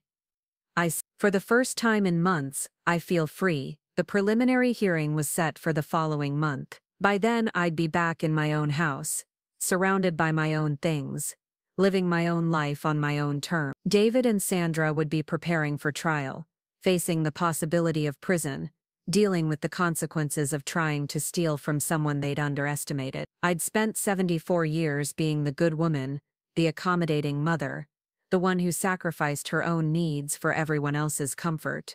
I'd raised David to be honest and kind, supported his dreams, forgiven his mistakes, and loved him unconditionally. In return, he'd tried to steal my home, my money, and my freedom. He'd been willing to destroy me to solve his problems, to lock me away so he could live comfortably on the proceeds of my life. But he'd made one crucial error in judgment. He'd assumed that because I was old, he'd assumed that because I was his mother, I'd continue to sacrifice myself for his benefit. He'd assumed that because I'd always been the peacemaker, I'd never choose war. He was wrong on all counts, and now he was going to pay the price for underestimating Christine Hall. The woman who'd once been willing to give up everything for her family was gone, replaced by someone who understood that sometimes the most loving thing you can do is refuse to enable someone's destructive choices. Sometimes protecting yourself is the only way to protect everyone else. They'd moved me away from everyone I love. Now I'd moved them away from everything they wanted. And for the first time in months, that felt like justice. The courthouse steps felt solid beneath my feet as I climbed them on the morning of David and Sandra's arraignment. I'd dressed carefully for this moment, choosing the navy blue suit Harold had always said made me look distinguished, the pearls he'd given me for our 25th anniversary, and the confidence I'd rebuilt one painful piece at a time over the past 3 weeks. Robert walked beside me carrying a briefcase full of evidence that would seal my son's fate, while Eleanor flanked my other side like a protective guardian. Behind us came Dr. Martinez, Margaret Chen from the bank, and 6 other character witnesses who'd insisted on attending to show their support. I wasn't alone in this fight anymore. I had an army of people who believed in my right to live free from abuse, even when that abuse came from my own family. Miss Hall, you don't have to do this. Robert had reminded me one last time outside the courthouse. We could still reach a plea agreement. David and Sandra could pay restitution, accept probation, and this could all be over without a trial. No, I'd said firmly. This isn't just about money, Robert. This is about accountability. They need to face the full consequences of what they tried to do, not just to me, but to the justice system they tried to manipulate. Now, as we entered the courtroom, I saw David and Sandra sitting at the defendant's table with their attorney, a sharp-dressed man who'd apparently been hired with money they didn't have. Sandra looked pale and drawn, her usual perfect makeup unable to hide the stress lines that had appeared around her eyes. David wouldn't meet my gaze, staring instead at his hands folded on the table before him. They looked smaller somehow, diminished by the reality of facing criminal charges for their attempted theft. The confident couple who'd walked through my house, sorting my belongings like they owned them, had been replaced by 2 frightened people who were beginning to understand the price of their greed. Judge Patricia Hawthorne was a woman in her 60s, with silver hair and the kind of steady presence that commanded respect. She'd been on the bench for over 20 years, and according to Robert, she had no patience for family members who preyed on elderly relatives. The defendants are charged with conspiracy to commit fraud, elder abuse, forgery and grand theft, she read from the charging documents. How do you plead? David's attorney stood up. Your Honor, my clients plead not guilty to all charges. We believe this is a tragic misunderstanding involving a family member who is struggling with age-related cognitive decline. I felt my jaw clench at the familiar refrain. Even now, even facing criminal charges with overwhelming evidence against them, they were still trying to paint me as an incompetent old woman who didn't understand what was happening to her. Your Honor, Sarah Mitchell rose from the prosecutor's table. The state has extensive evidence that Miss Christine Hall is fully competent and that the defendants engaged in a systematic campaign to defraud her of her assets. We have forged documents, falsified medical evaluations, and documented theft of over $40,000 from Mrs. Hall's account. Judge Hawthorne reviewed the charging documents and the evidence summary. Given the serious nature of these charges and the vulnerability of the alleged victim, I'm setting bail at $50,000 each for the defendants. I watched David's face go white as the reality hit him. $50,000 each meant $100,000 total, money they didn't have after their failed business ventures and Sandra's shopping addiction. They'd stolen from me to pay their debts, and now they couldn't even afford to stay out of jail while awaiting trial. Your Honor, their attorney said quickly, my clients are not flight risks. Mr. Marston is a local business owner with deep community ties. They request release on their own recognizance. The The defendants attempted to defraud an elderly family member of her life savings and living situation. That shows a callous disregard for the welfare of vulnerable people that concerns this court. Judge Hawthorne's voice was firm. Bail is set as stated. Next, David finally looked at me as the bailiff led him away in handcuffs. The expression on his face wasn't anger or defiance, but something more complex. Shock, disbelief that his own mother had actually followed through on her threats, that the sweet, accommodating woman who'd raised him had transformed into someone capable of sending him to prison. I felt no satisfaction watching my son led away in chains, but I felt no guilt either. This was the natural consequence of his choices, the inevitable result of trying to steal from someone who'd trusted him completely. He'd gambled that I was too old, too weak or too loving to fight back effectively. He'd lost that gamble, and now he was paying the price. Outside the courthouse, reporters were waiting. Word had spread about the case, probably through court records or legal gossip, and several local news outlets wanted to interview the elderly woman who'd had her own son arrested for elder abuse. "Miss Hall, how does it feel to see your son in handcuffs?" one reporter called out. "It feels like justice," I said without slowing my pace. "It feels like accountability for people who thought they could steal from a vulnerable family member without consequence." "Are you satisfied with the charges filed against your son and daughter-in-law?" I stopped and turned to face the cameras. This was my chance to speak not just for myself but for every elderly person who'd been victimized by family members they trust. "I'm satisfied that the justice system is working the way it should," I said clearly. "My son and daughter-in-law tried to steal my home, my money, and my independence. They forged legal documents, falsified medical evaluations, and attempted to have me declared incompetent so they could control my assets. That's not love, that's criminal behavior, and it should be treated as such." What would you say to other elderly people who might be facing similar situations with their own families? I'd say don't be ashamed to fight back. Don't let anyone convince you that age makes you powerless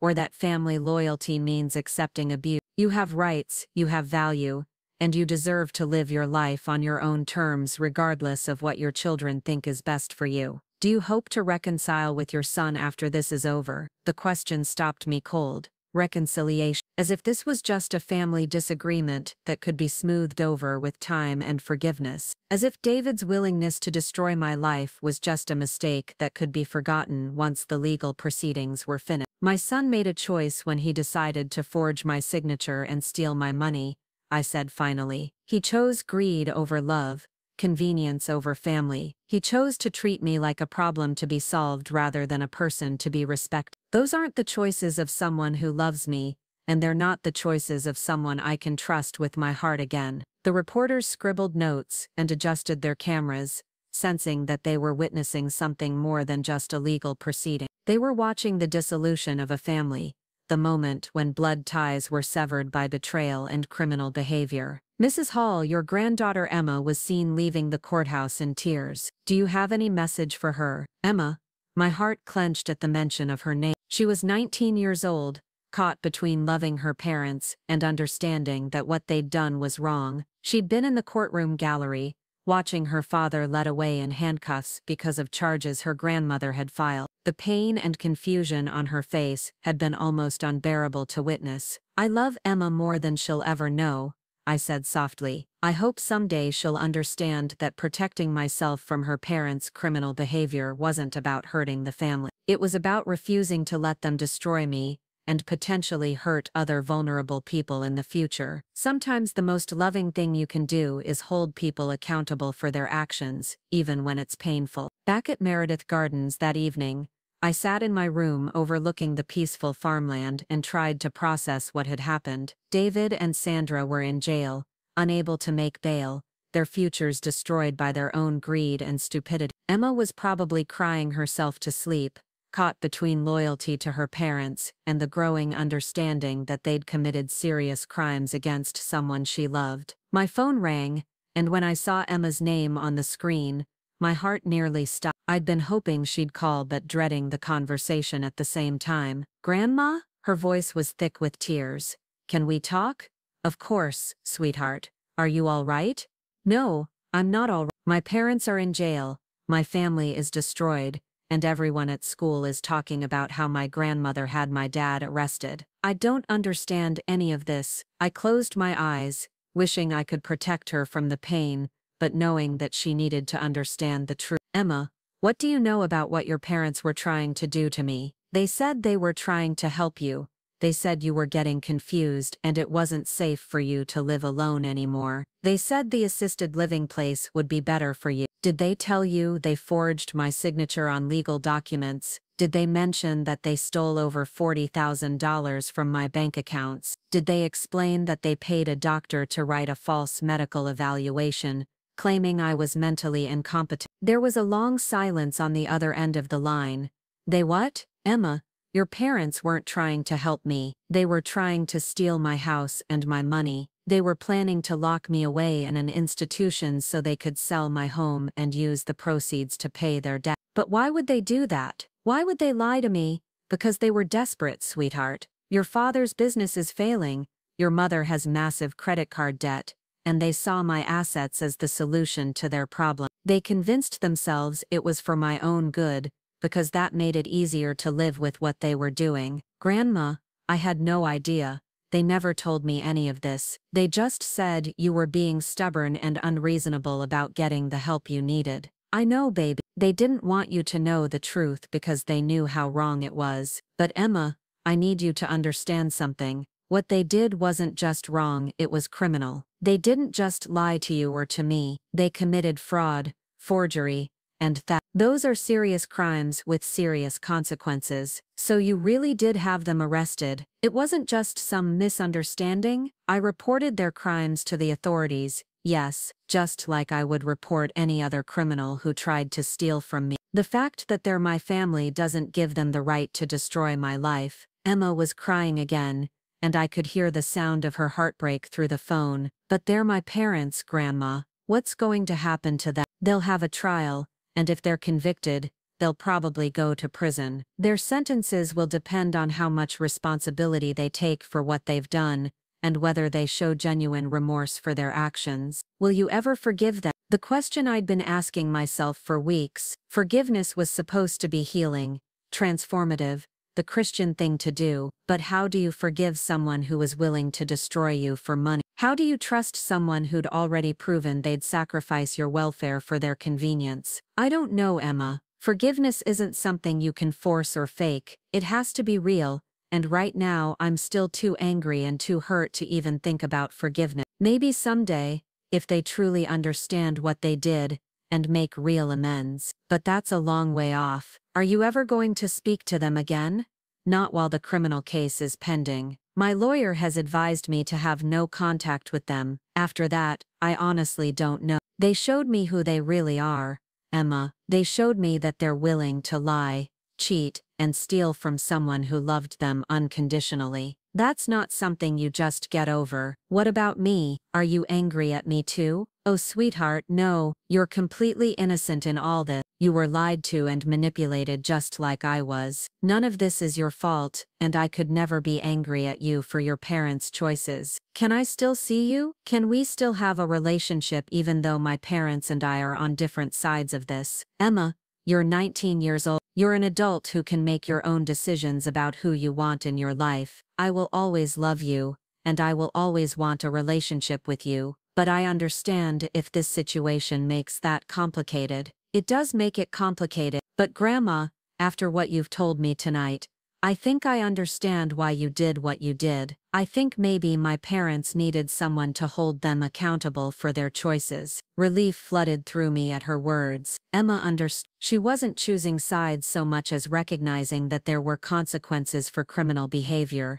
even when it came from people you loved. I love you, Emma. I hope you know that everything I've done has been about protecting myself, not about hurting your family. I love you too, Grandma, and I'm proud of you for standing up for yourself. A lot of people wouldn't have been brave enough to fight back against their own family. After we hung up, I felt lighter than I had in weeks. Emma understood. She didn't hate me for having her parents arrested. She recognized that they'd brought this on themselves through their own choices. The trial was still months away, but the preliminary hearing the next week would determine whether there was enough evidence to proceed. Robert was confident that the case was solid, but I knew David and Sandra's attorney would do everything possible to discredit me and present their clients as loving family members who'd made honest mistakes. I spent the next few days preparing for my testimony, reviewing the timeline of events and the evidence we'd gathered. Robert arranged for mock cross-examination sessions to help me prepare for the defense attorney's attempts to confuse or discredit me. Remember, Christine, they're going to try to make you seem confused, forgetful, or vindictive, he coached me. They'll ask you detailed questions about dates and times, hoping you'll get something wrong that they can use to question your credibility. They'll suggest that you signed documents, but don't remember, or that you're prosecuting your own son out of spite. How should I respond? With the truth. You're 74 years old, not dead. You're allowed to not remember every trivial detail from months ago, but you remember the important things. You never signed those documents, you never agreed to move to assisted living, and you never gave David permission to steal your money. The mock cross-examinations were brutal. Robert brought in another attorney to play devil's advocate, someone who peppered me with hostile questions designed to make me doubt myself or lose my temper. Mrs. Hall, isn't it true that you've been increasingly forgetful over the past year? I've had the normal memory lapses that everyone experiences as they age. I sometimes forget where I put my keys or what I went to the store to buy. I don't forget signing legal documents that would give someone control over my life. But you did miss a bill payment last year, didn't you? And you were confused about daylight saving time just last month? I accidentally paid the same bill twice, which I corrected immediately, and I showed up early for an appointment, because I calculated the time change incorrectly. Neither of those things indicates mental incompetence. Miss Hall, do you think it's possible that you're prosecuting your son because you're angry about normal family disagreements, rather than actual criminal behavior? Normal family disagreements don't involve forged signatures and stolen money. Normal family disagreements don't include paying doctors to write false medical evaluations. What my son and daughter-in-law did wasn't a family disagreement. It was a criminal conspiracy. By the end of the preparation sessions, I felt ready to face whatever David and Sandra's attorney could throw at me. I knew my own mind, I knew the truth, and I had documentation to support every claim I made. The preliminary hearing was held in the same courtroom where David and Sandra had been arraigned, but this time they were dressed in orange jail uniforms instead of their expensive clothes. 3 weeks in county lockup had taken a toll on both of them. David had lost weight and developed a nervous tic in his left eye. Sandra's perfect manicure was gone, replaced by bitten nails and cuticles raw from anxiety. I took the witness stand with my head high and my voice steady, looking directly at Judge Hawthorne as I swore to tell the truth. When Sarah Mitchell began her questioning, I told my story clearly and chronologically, explaining how David and Sandra had gradually taken control of my life before attempting to steal my assets entirely. Miss Hall, did you ever sign a power of attorney document giving your son control over your finances? No, I did not.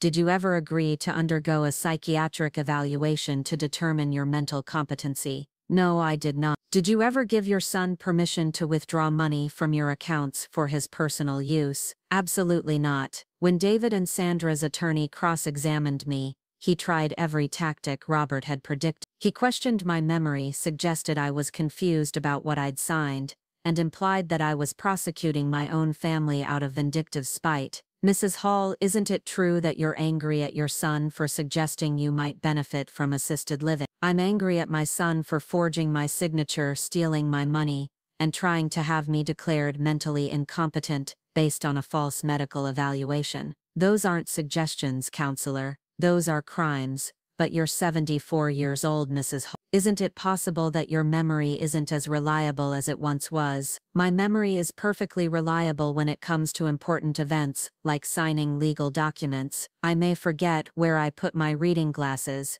but I would never forget signing away my financial autonomy. Miss Hall, do you really expect this court to believe that your own son would try to steal from you? I expect this court to look at the evidence, the forged signatures, the falsified medical evaluation, the unauthorized bank transaction. The evidence speaks for itself, regardless of the family relationship between the perpetrators and the victim. Judge Hawthorne listened to all the testimony and reviewed the documentary evidence before ruling that there was probable cause to believe that crimes had been committed and that David and Sandra had committed them. The case would proceed to trial. As I left the courthouse that day, I felt a mixture of vindication and sadness. The legal system was working, justice would be served, but the cost of that justice was the complete destruction of my family relationships and the loss of the people I'd once loved most in the world. David's business partner approached me in the parking lot, a man named Mark Williams who'd worked with my son for over a decade. "Mrs. Hall, I just wanted you to know that I support what you're doing," he said quietly. "I've been watching David make increasingly desperate financial decisions for the past 2 years. I tried to talk him out of some of his schemes, but he wouldn't listen. What he did to you was the logical conclusion of a pattern of behavior that's been building for a long time. He's been cutting corners, inflating billing, making promises to clients that he couldn't keep. I think he convinced himself that everyone was against him and that he was justified in doing whatever it took to survive financially. Your lawsuit against him might actually save him from making even worse choices down the road." "How is his business now?" "Finished.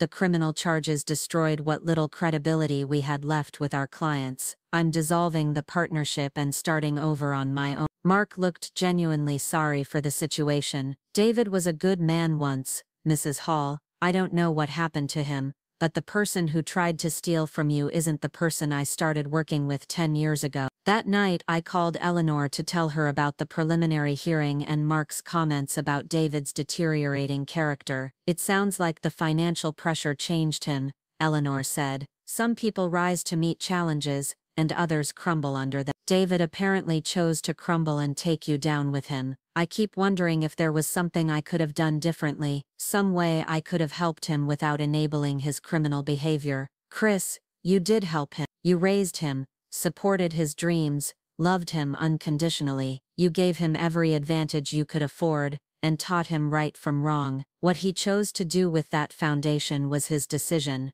not yours. I just never imagined he could become someone who would steal from his own mother." Neither did he, probably. That's what makes this so tragic. He didn't wake up one morning and decide to become a criminal. He made a series of small compromises, each one making the next one easier, until he reached the point where stealing from you seemed like a reasonable solution to his problems. Eleanor was right. David's betrayal hadn't happened overnight. It had been a gradual erosion of character, a slow descent into desperation and justification that had culminated in his willingness to destroy me for money. Understanding that process didn't excuse his behavior, but it helped me see how a man I'd raised to be honest and kind could have transformed into someone capable of such cruelty. The trial was scheduled for 6 months away, giving both sides time to prepare their cases and gather additional evidence. I spent those months rebuilding my life, returning to my house, reconnecting with my friends and neighbors, and learning to live with the reality that my family as I'd known it was gone forever. Emma visited me regularly, and slowly, cautiously, we built a new relationship based on honesty rather than the polite family dynamics that had hidden so much dysfunction. She told me more about her parents' financial problems, about the stress she'd witnessed at home, about the arguments and accusations that had become their normal way of communicating. "I think they really believed they were helping you," she said during one of our conversations. "Not at first, maybe, but by the end, they'd convinced themselves that forcing you into assisted living was for your own good." "Self-deception is a powerful thing," I agreed. "It's easier to steal from someone if you can convince yourself you're actually helping them." "Do you think they'll go to prison?" "Probably. The evidence against them is overwhelming, and they've shown no remorse for what they did. The prosecutor thinks they'll get 3 to 5 years each. Will you be sad if they go to prison?" I considered the question carefully. "I'll be sad that it came to this. I'll be sad that they made choices that destroyed their own lives along with mine. But I won't be sad that they're being held accountable for their crimes." "That's not sadness, Emma.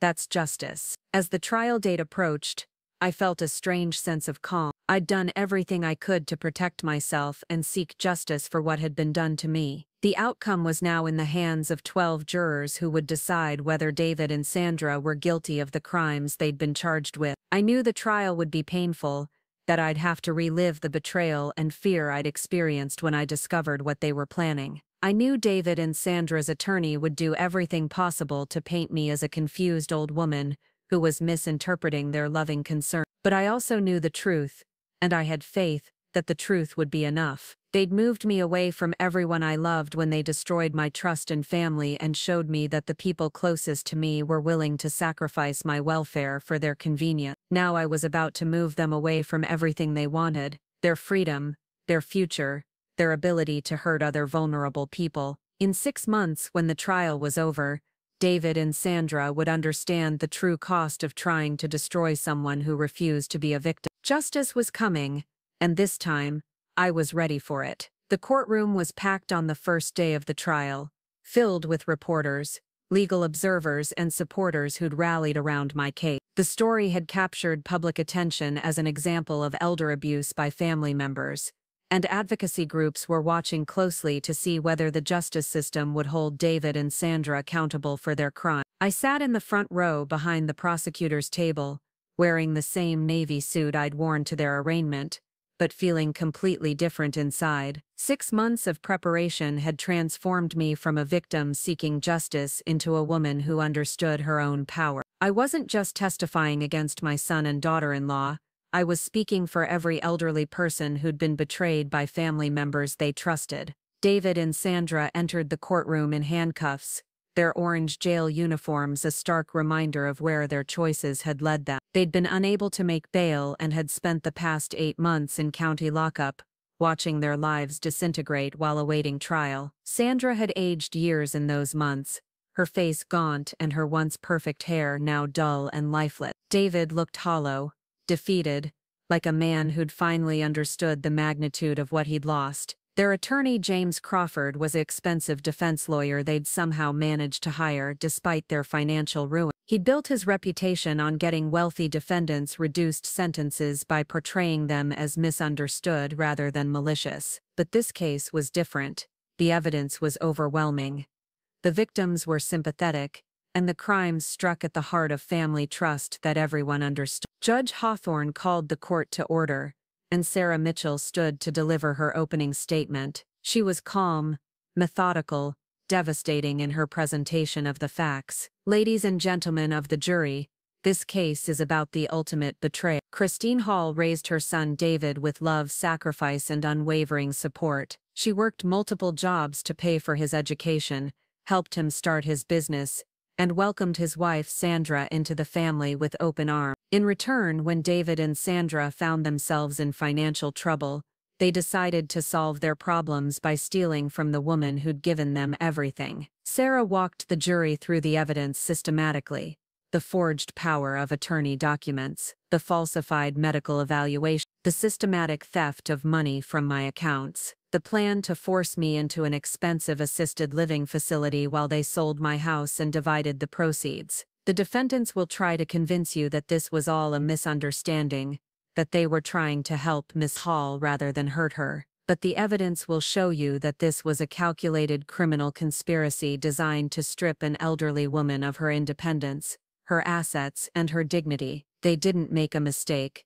They made a choice, and that choice was to destroy the woman who loved them most. When Crawford stood to deliver his opening statement, he did exactly what Robert had predicted. He painted me as a confused elderly woman whose mental decline had caused me to misinterpret my family's loving concern. Ladies and gentlemen, this is a tragedy, but not the tragedy the prosecution would have you believe. This is the tragedy of an aging woman whose cognitive decline has led her to see malice where there was only love. David Marston and Sandra Marston were trying to protect Christine Hall from herself, trying to ensure that she received the care she needed as her mental faculties deteriorated. They never intended to harm her. They were trying to save her. He acknowledged that mistakes had been made, documents had been mishandled, but insisted that everything had been done with my best interests at heart. He portrayed David and Sandra as loving family members caught in an impossible situation with an elderly relative who could no longer make rational decisions about her own welfare.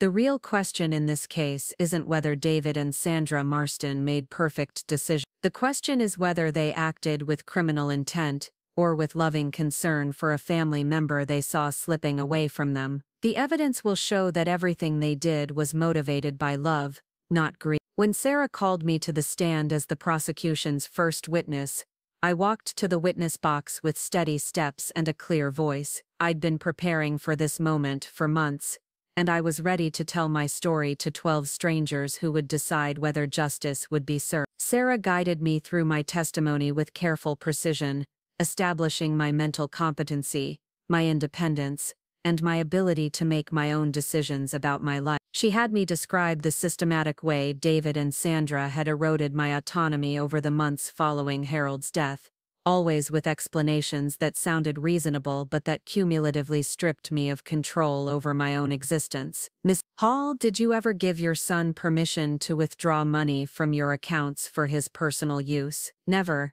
I would never have agreed to that, and he never asked. The first I knew about the missing money was when the bank manager showed me the transaction history. Did you ever sign a power of attorney document giving David control over your finances? Absolutely not. I've been signing my name for 74 years, and I know what my signature looks like. Those documents are forgery. Did you ever agree to undergo a psychiatric evaluation to determine your mental competency? No, I did not. I never met Dr. Webb, never spoke to him, never agreed to any examination. The evaluation he supposedly conducted is completely fictional. When Crawford cross-examined me, he was aggressive but careful, trying to plant seeds of doubt about my memory and judgment without appearing to bully an elderly witness in front of the jury. Mrs. Hall, you acknowledge that you're 74 years old, correct? And it's normal for people your age to experience some memory problems, isn't it? Some memory problems, yes, but not complete amnesia about major life decisions. I may forget where I put my reading glasses, but I don't forget signing legal documents. But you did make some mistakes over the past year, didn't you? You paid a bill twice, you got confused about daylight saving time. Those were minor errors that everyone makes occasionally. They don't indicate mental incompetence, and they certainly don't justify someone forging my signature and stealing my money. Mrs. Hall, isn't it possible that you did sign those documents but don't remember doing so clearly? No, it's not possible. I would never sign away control of my finances without reading every word, asking questions, and probably consulting with my attorney. Those signatures are forgeries, period. Crawford spent hours trying to poke holes in my testimony, but I remained calm and consistent. I knew the truth, and the truth was strong enough to withstand his attacks. The prosecution spent 3 days presenting evidence, bank records showing the unauthorized withdrawals, handwriting experts who testified that the signatures on the power of attorney documents were forgeries, Dr. Martinez, who explained in detail why I was mentally competent and had no need for a guardian, Margaret Chen from the bank, who described how David had prevented her from contacting me about suspicious transactions. Most devastating was the testimony of Dr. Webb himself, the geriatric psychiatrist who'd supposedly evaluated my mental competence. Sarah had subpoenaed him to testify, and his admission that he'd never met me, never examined me, and had been paid $5,000 to write a false evaluation destroyed any remaining credibility the defense might have had. Dr. Webb, did you ever meet Christine Hall in person? No, I did not. Did you ever conduct any kind of examination or evaluation of Mrs. Hall? No, I did not. Then how were you able to write a psychiatric evaluation concluding that she was mentally incompetent?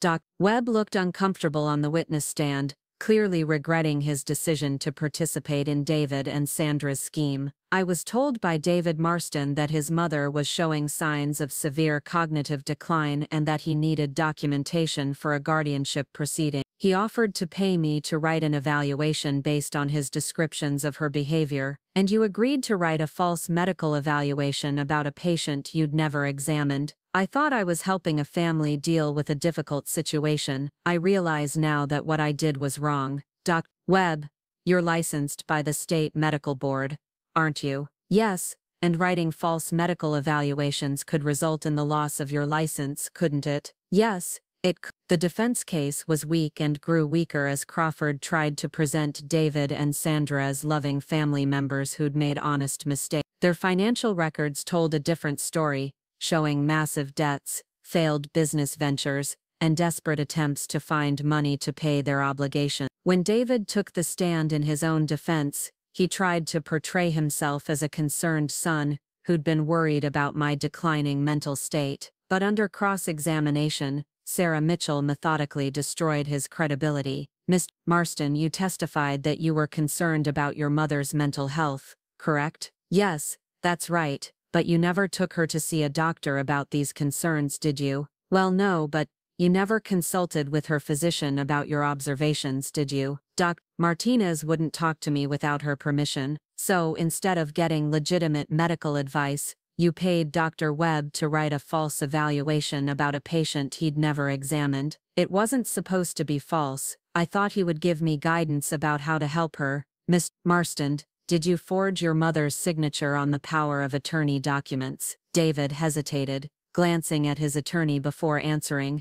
I may have signed her name to some documents, but I thought I had her permission. You thought you had her permission to forge her signature. I thought she would have agreed if she'd understood the situation clearly, but you never asked her, did you? She was too confused to understand what was necessary. Mr. Marston, did you withdraw over $40,000 from your mother's accounts without her knowledge? I borrowed some money. Yes, I was planning to pay it back. Borrowed money by forging her signature and taking it without her permission. It was a temporary loan. I was going to replace it when my business improved. Sarah's cross-examination exposed David's self-serving justifications for what he'd done. Every answer revealed the depth of his entitlement, his willingness to rationalize criminal behavior as loving concern. Sandra's testimony was even more damaging. She broke down on the stand, admitting that the plan to move me to assisted living had been primarily motivated by their need for money, rather than concern for my welfare.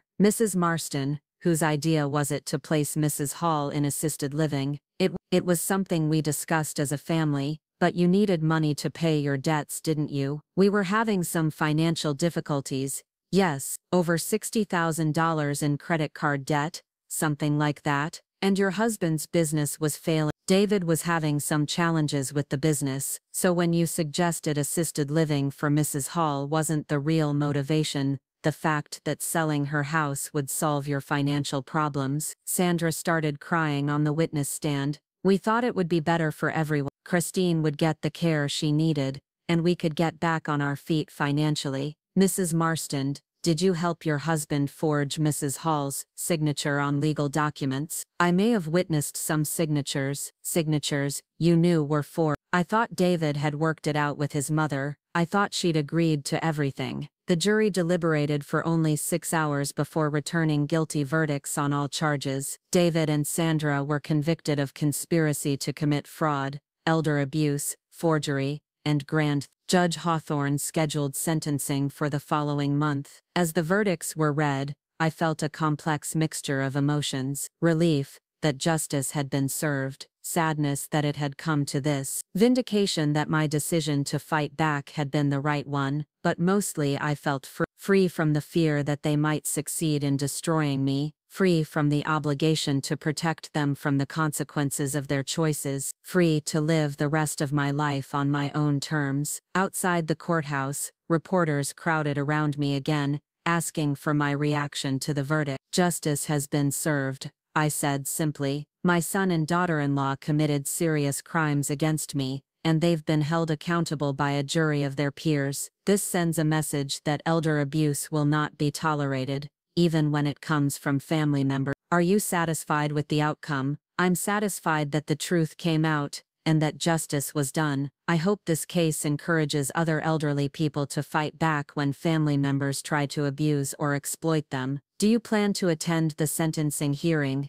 Yes, I do. I plan to address the court about the impact their crimes have had on my life. The sentencing hearing was held 4 weeks later. Crawford had filed numerous motions asking for leniency, arguing that David and Sandra had already suffered enough through the loss of their business, their home, and their reputation. He presented character witnesses who testified that they'd been good neighbors and community members before their financial desperation drove them to crime. But Sarah Mitchell had her own witnesses, including representatives from elder advocacy groups, who explained the broader impact of family financial abuse. They testified that cases like mine were becoming increasingly common, as adult children faced their own economic pressures and saw their elderly parents' assets as solutions to their problems. When Judge Hawthorne asked if I wanted to address the court before sentencing, I stood and walked to the podium with the victim impact statement I'd prepared. Your Honor, 8 months ago I was a happy 74-year-old woman living independently in the house my husband and I had shared for over 40 years. I had a garden I loved, friends who cared about me, and a family I trusted completely. Today, I'm still independent, I still have my house and my garden,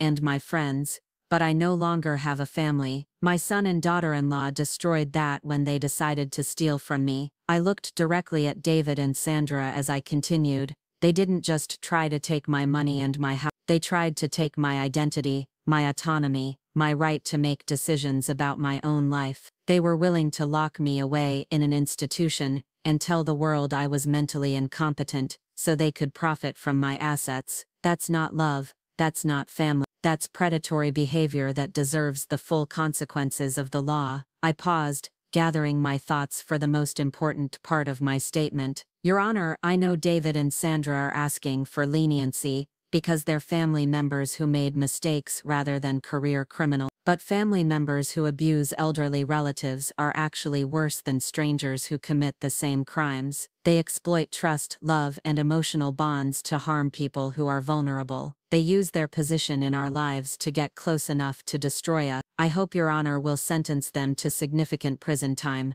not because I want revenge, but because they need to understand that elder abuse has serious consequences. Other families need to see that this behavior will be punished, not excused. And David and Sandra need time to reflect on how they transformed from people I loved into people I had to protect myself from. Judge Hawthorne listened to impact statements from several other family members and community leaders before delivering her sentence. She sentenced David to 4 years in state prison, and Sandra to 3 years, with the possibility of parole after serving 2/3 of their sentences. The defendants committed serious crimes against a vulnerable family member, Judge Hawthorne said. They violated not just the law but the most fundamental bonds of trust and love that hold families together. While I acknowledge that they may not have intended to cause the full extent of harm that resulted from their actions, their criminal behavior was calculated, systematic, and designed to permanently strip Mrs. Hall of her independence and assets. Elder abuse by family members is a growing problem in our society,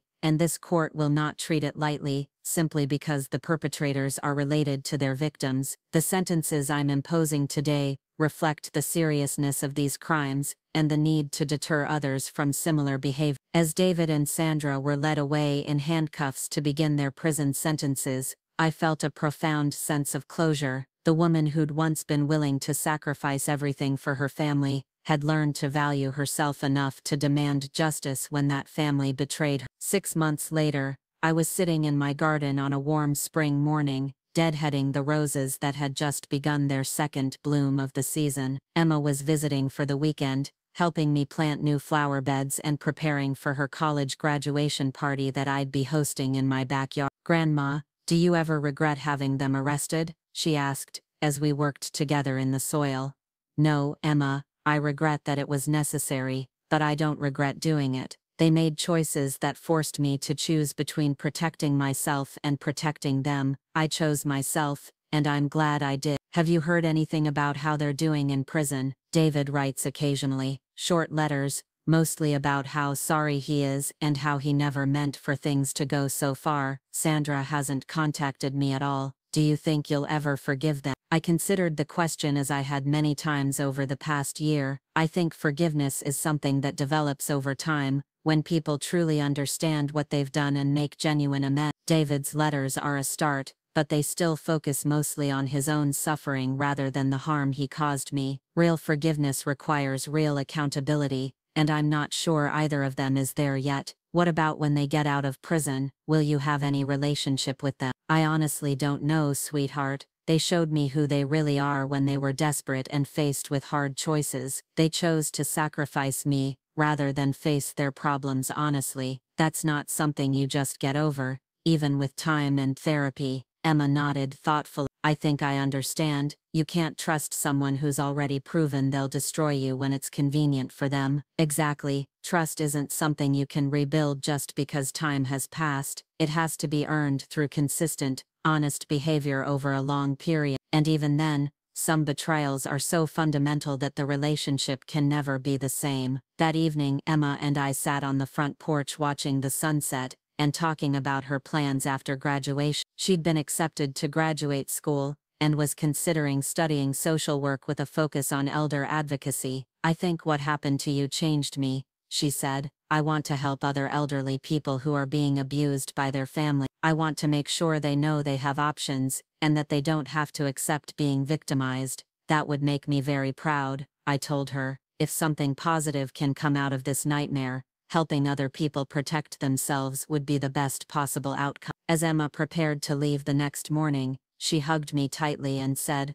"Grandma, I'm proud of you for fighting back. A lot of people would have just accepted what was happening to them, because they were too scared, or too ashamed to stand up to their own family." I was scared and ashamed, I admitted, but I was also angry, and anger can be more powerful than fear if you use it correctly. I used my anger to fuel my determination to protect myself and seek justice. After Emma left, I walked through my house, touching the things that David and Sandra had tried to steal from me. The china cabinet filled with wedding dishes I'd reclaimed from their dining room, the photo albums they'd marked for donation, the quilts and books and small treasures that represented a lifetime of memories and relationships. They'd tried to reduce my life to a few boxes of disposable items while they profited from everything meaningful I'd built. They'd been willing to lock me away from my garden, my neighbors, my independence, and my dignity, so they could live comfortably on the proceeds of my destruction. But I'd fought back. I'd refused to be a victim.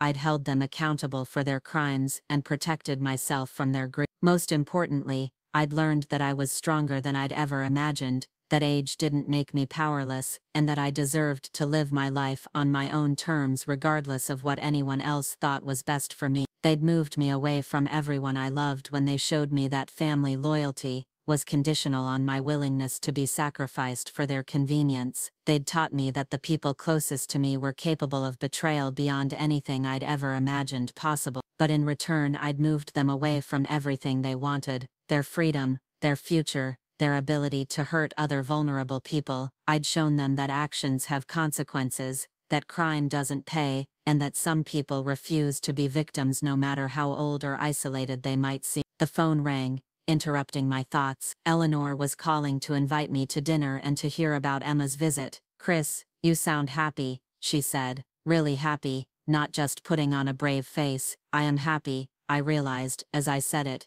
For the first time in years, I'm genuinely happy. I have my house, my independence, my self-respect, and my future. I have relationships with people who value me for who I am rather than what I can give them. I have purpose and dignity, and the knowledge that I stood up for myself when it mattered most. "And you have justice," Eleanor added. "Yes, I have justice, and that matters more than I ever thought it would." As I hung up the phone and prepared for another evening in my own home, surrounded by my own things and living by my own choices, I reflected on how much my life had changed in the past year. I'd lost the family I thought I had, but I'd gained something more valuable: the knowledge that I was strong enough to protect myself and principled enough to demand accountability from people who wronged me. Tomorrow I would tend my garden, visit with my neighbors, volunteer at the library, and live the independent life that David and Sandra had tried to steal from me. I would continue to rebuild relationships with people who valued me as a person,